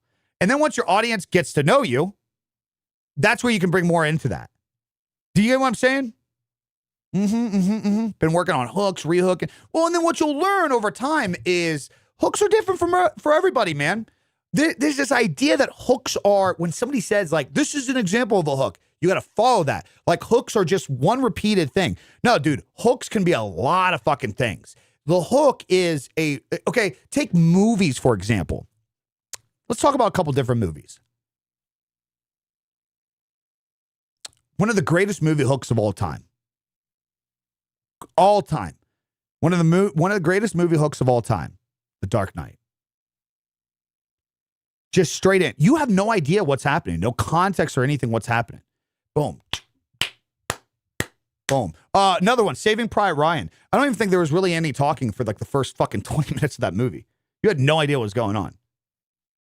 The reason why I'm pointing this out is because in the world of content creation, we try to make everything just do this specifically. You got to understand the deeper meaning of things. Hooks bring people into what you're doing.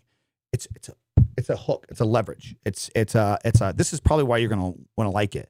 And it doesn't necessarily have to be hey, this is what I'm doing today. You know what I mean? Goodfellas, great hook. Great fucking hook. But the point being is, since the dawn of time, since media, advertising, hooks have always been have always been a thing. Have always been a thing. You need, a story is always built up in the same way. Always built up in the same way. Yeah, it is. Hook is bread and butter, but it doesn't have to be replicated from you guys to me. Just because my hooks work for me doesn't mean they're going to work for you. But the general concept is there, if that makes sense. I don't know. Sometimes this shit sounds stupid. My highest viewed and shared video this week had pretty dope hook. So take that. Take the graph. Take the transcript from that. Go into AI and say, I want to replicate this hook in different variations of this video. Give me ideas. And it's literally going to do that for you. And again, the point being is okay, maybe that video gets 1 million and the other ones don't. Maybe they get 10,000, 20,000. The point being is, before that happened, you didn't even have an idea of what to make. Now you have a whole bunch of ideas, and all of that shit is going to add up. We did that recently with, I actually want to check in on those videos. How are those videos doing? Doing good. Now, did they get 2 million views like the first, the keyboard video? No. But this one got 12,000 views. This one got 28,000 views. Where's this? This one. The gaming headset. The one's at 10,000 views. The lighting one's doing great. 50,000 views. It's the same concept though. I went and I looked at one of my videos that did really good, and we assessed what hook went well for me. And I applied that to here's the hook to my camera video that's doing good. Wait, isn't this video doing good on TikTok? Some of you guys might have seen this on TikTok. Isn't my camera video doing good on TikTok? And I know my keyboard video did good on TikTok. It is 150K. Holy shit, I didn't know it was doing that good. It is.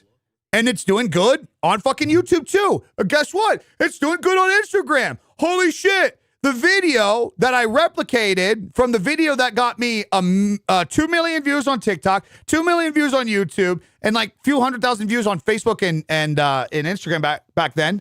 Holy shit, I replicated that and I did that. How do you get that bright, high-quality look with a dark, moody background? I bought a $3,000 Ready for my hook? Can't do it. Yeah, you kind of wasted your money. I get asked this question. There it is. That's all.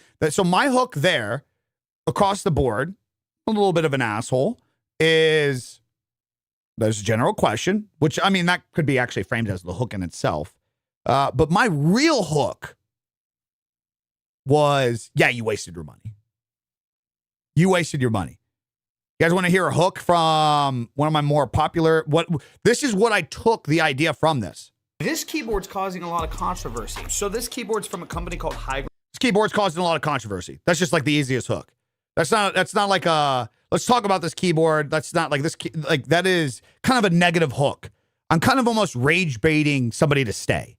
Oh, people that don't know want to know why. And then also people that do not like this keyboard, which I fucking blasted right there. And everybody was talking about the high ground keyboards when they came out with 100 Thieves, because the mechanical keyboard culture was so fucking retarded, thinking that you can't mass produce things. And it's I could build something cheaper. Not realizing a lot of people don't want to build their shit. And they're partnered with 100 Thieves. And since they've come out with And like, and this is another thing I do in my videos. Because out the box, they're actually pretty dope. But because they didn't build it themselves, they're Wait not for it. cool enough. I listened to a lot of these idiots for some time, so I didn't buy. I insult. I insult my shit. No, I'm not telling you guys to insult, but like to the core, that's what I would do. I think if you're stressing about a stupid thing, I think you're an idiot. Yeah. And it got people worked up. It did. Yeah, I think you're an idiot. I did the same thing in the camera video. And I've even done it like responding to people. People that are like, you got to explain ISO more. No, you don't. No, you fucking don't. I'm going to say this so fucking abundantly clear. For any of my creative gurus in here, like, good, you know cameras. I'm giving advice to general creators. Creators that maybe have never touched a DSLR camera in their fucking life. And you want me to tell them in a video the in-depth intricate of native ISO and dual ISO and best ISO for picture profiles? You are fucking stupid. And this is why nobody follows your advice. Because you are too deep in the sauce. If you want to make something for easy for people to consume, you have to make it basic. Make it basic. You can't just assume your entire audience knows everything about what you know. You gotta make it basic. People are just starting off. And you just think everybody's supposed to, Jesus Christ, dude.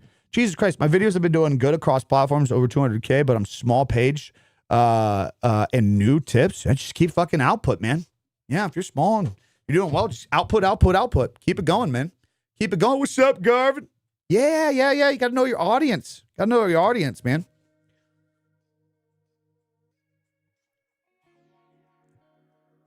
Hold on one second, guys. So, yeah, the point being is I can do two. Let's do 2. Perfect. We're going to do 2 o'clock today. That's good because I'll end here soon. I'll make my first meal of the day and we'll get going. Yeah, you're right. Majority of audiences want everything basic. Just basic. That's how I met you. Simple lighting video. Yeah, dude. Like, I got so much. That's the point. That's how I've learned to lean into things. If you guys have noticed, I lean into the rage bait, man. I 100% lean into the rage bait. It's what I do with the skits. It's what I do with informative stuff. I do a little insulting. I do a little general stuff. And I know people are going to get pissed. I know it. I made that lighting video and I knew that camera gurus were going to be pissed that I said, just go to your lowest ISO. Just try to stay as low as possible on ISO. And it doesn't matter that they're all upset and they're saying you didn't over-educate your viewers. Because you're going to comment on my video. You're going to help it get pushed out there more. And honestly, it's way better advice than what they're trying to give. Guys, for anybody in here that doesn't know cameras, if I told you, hey, on your settings, just make sure your ISO looks as low as possible, is as low as possible. Don't have that bitch cranked up, and it will help with the quality of your video.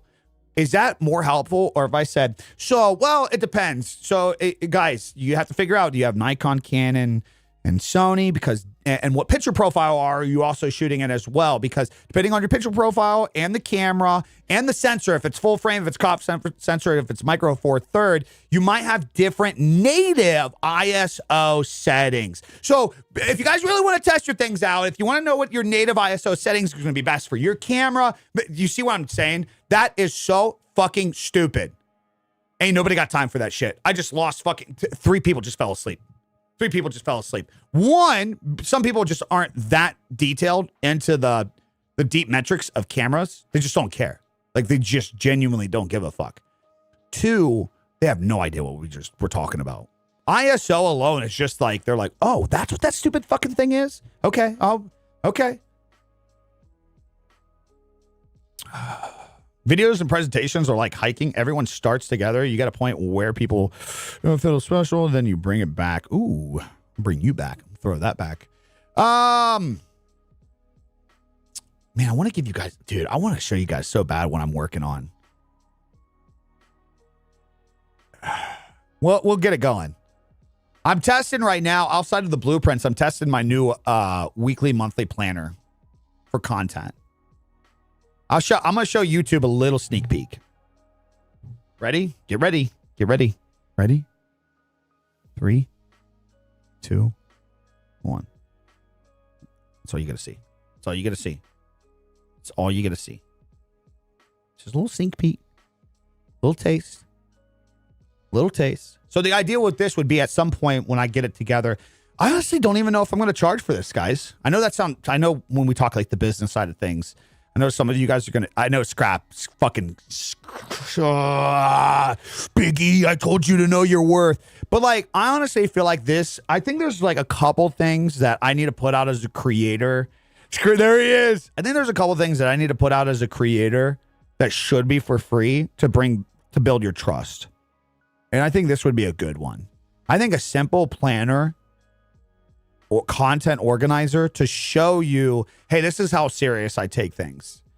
And to give, I think this is like the hook that gives you a taste. I'm just giving you a little hit of the crack pipe, baby. Just giving you a little hit of the crack pipe. Because my thought process is if you download this and actually utilize this, one, I can utilize signing up for my newsletter through this, which you guys all should be doing anyways. I send lots of OnlyFans stuff there. And for TikTok, you guys didn't get to see this. So it's a weekly planner. It's a Google Sheets thing, so you can use it on your phone, you use it on your desktop. And it consists of two areas. One, you have a weekly content goals. So weekly content goals, content types, goes from shorts, long form, post, reels. This is the problem I'm trying to solve is like I care about YouTube short form, YouTube long form, YouTube posting, like posting to the page, Instagram reel. I don't know as a package if I should present it and just have everything as an option. And like, hey, if you don't want to post to something, like don't post to it. Or I'm trying to figure out if there's a way to where you can have an intro page and you can opt into the things that you use, the sites that you actively use, and then it will enable it in the planners. So these are things that I'm trying to figure out. But the top section is like goals. It's goals. You can set your date of what week it is, and then when the new week starts, you switch your date. You switch it if you're keeping track of everything on Sundays, you switch it to Sunday. Boom, you got your planner getting going for the week. You got how many date goals you have, yada yada yada. And then it's content type on one side, so whatever the form is, and it's a Monday through Sunday plan of action. And yeah, you fucking jot down you plan your fucking shift for the week. This is what you guys should be doing. This is what you should be doing. So what's crazy is when I say this out loud, some of you guys are like, well, that's taking it a little too serious. You want to fucking make 6 figures a year doing what you love and have an audience support you and provide value, but you don't even fucking plan your weeks? What? You don't plan shit? You expect people to take you serious, but you don't take yourself serious. That's what you're telling me. That's what you're telling me. So that's for the TikTok peeps that didn't get to see it. That's what I'm working on right now. I've been using it, changing some things I like, dislike, and what's up, Vonder? And at some point, this one will come out. And I know Scrap yells at me and says, like, dude, you give too much away, but I think this will be good to give away. I think this would be a nice thing to where I basically say, hey, if you subscribe to my newsletter, you get this for free. Or even just give it to you guys for free. I don't even care. But then, like, if you guys see this, if it helps, I think that should build enough trust in 2 things. 1, to understand that I mean very serious business when trying to help people. And 2, the big thing that I hope this does is it gives you that understanding of like, oh, fuck, man. I get what you're saying now. Like organizing and having like these are the real tools. Having structured tools are real tools. So yeah, I'm fucking, he's the best at helping hands down. Wait, what do you mean by that, Vonder? You trying to get these hands? You know what I'm saying? Do you anyone I can watch for face rigging? Like, are you talking about like the peanut stuff? Like VTube shit? You should plan my weekly, weeks, but I am a fly by the shit kind of person. Well, okay, the thing is, you can plan your weeks and still be a fly, because I'm the same way, by the way. So I get what you're saying. But like, it's a general structure, categorizing. Like, you should have a direction that you're going to upload a vertical this day, right? So like that should be a part of your plan. Now, like where I'm with you on that is like I have today. Okay, I'll just bring it right in here. Today I have planned for Friday. I'm gonna people keep making the fucking comments like, of course your camera looks good. It's on a fucking DSLR. I want to do a funny little bit where I take an iPhone, shoot in the log profile, and try to get a look like this with an iPhone. So that's like my idea for the day. And I've had this written down all fucking week, and I've pushed this back 3 days now. So like you can be a fly, you can fly by the, what do they call that? The seat on your pants, the button on your britches or some shit. You can totally do that. But like having a plan at the very fucking least is like so big. You know what I mean?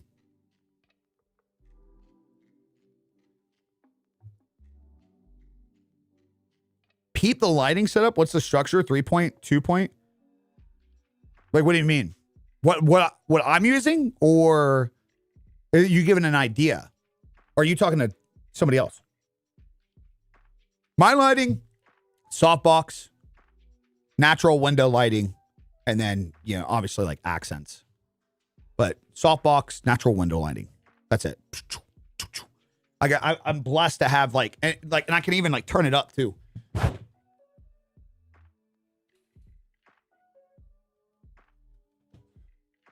Like a lot of people are like, where's your fill light and shit? Brother, I got a natural one. And then sometimes I record videos at night. So it's like, sometimes I record videos at night. So it's just dark. It just is what it is. Fun with the tenor, brother. Appreciate you. I got to do it in hyper focus mode once a month, plan it all. I used to be on. Well, that's the point. I have monthly and weekly breakdowns. Yeah. No, I feel you. Well, that's what like my blueprints are designed in that. It's like, you break things down daily, weekly, monthly, quarterly. That's the system. That's the structure. Yeah. Yeah, but Phantom, I have no need to use any of that shit when I can just use the organic shit. Yeah, I love the natural lighting. It's funny, when I first moved in here and I was so like streamer brain, I wanted to have a good streamer background.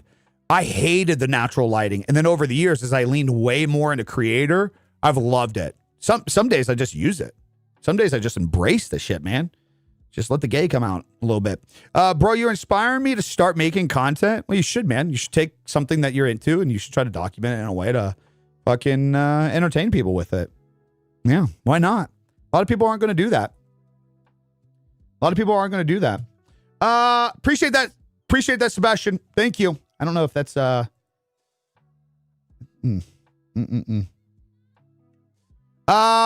appreciate you, brother. Appreciate you. Thank you. All right, guys. I need to get some food in before this call. I'm trying to work on cleaning up the website. It's just way too gamer-esque. 400, thanks for the super chat, brother. I appreciate that. Yeah, it's way too gamer-esque right now. So, guys, if you're new here, if you guys found this helpful whatsoever, I know a lot of you guys followed me on TikTok. But feel free to make sure you guys are clicking the link in the bio, which is just biggie.co. You can literally find me everywhere. YouTube's at the top. I've been going really, really hard on Instagram lately. I interact a lot over there. But yeah, if you want to find me across the board, wait, I need to update my social. To see, this is why I need to talk to my developer and just get everything fixed. Yeah, guys. Lots of videos, lots of documentation going on. I'm trying to bring people into my world of building. Dude, Vonder, thank you, man. I appreciate the super chat, brother. Thank you. I love you too, brother. I love you too. Yeah, I'm trying to, big goal this year is building a document series called Building in Public, stripping down the things that just don't work for me. I'm done wasting time and shit that just brings no value to my life. And I'm building in public this year, man. I'm investing 100% into myself this year. And I'm documenting everything along the way. I'm bringing you guys into how I'm building these up in the background, my thought process, and into what I've been creating, where I want to go, all the way down into Luna. Hello, all the way down to I'm going to be bringing you guys into merchandise stuff this year. My goal is I want the videos to be able to give you guys idea and encouragement to go after your shit, man. Because what's crazy about all this, what I love about all this, gets me super addicted about all this, is there's like 1 to 2 people that are in this chat right now that are going to be fucking massive next year. And like my ego, I guess you'd say, is I just love taking a little pride that maybe I encouraged or had a conversation and it was helpful in some way, man. That's what I fucking love, man. I love when a creator who does well is just like, hey, like I heard a Big E video back in the day that helped. Like, even if it wasn't like I directly did, you know what I mean? Like, I just love that shit, man. I take a lot of pride in that. So, massive failure. Listen to Big E and I'm a massive failure. Love that. All right, fuckers. Love you guys. I appreciate you all. If I don't talk to you this weekend, I hope you guys enjoy your weekend. I'm going to have a sleepover with your dad. All right. Love you guys. Peace. Bye.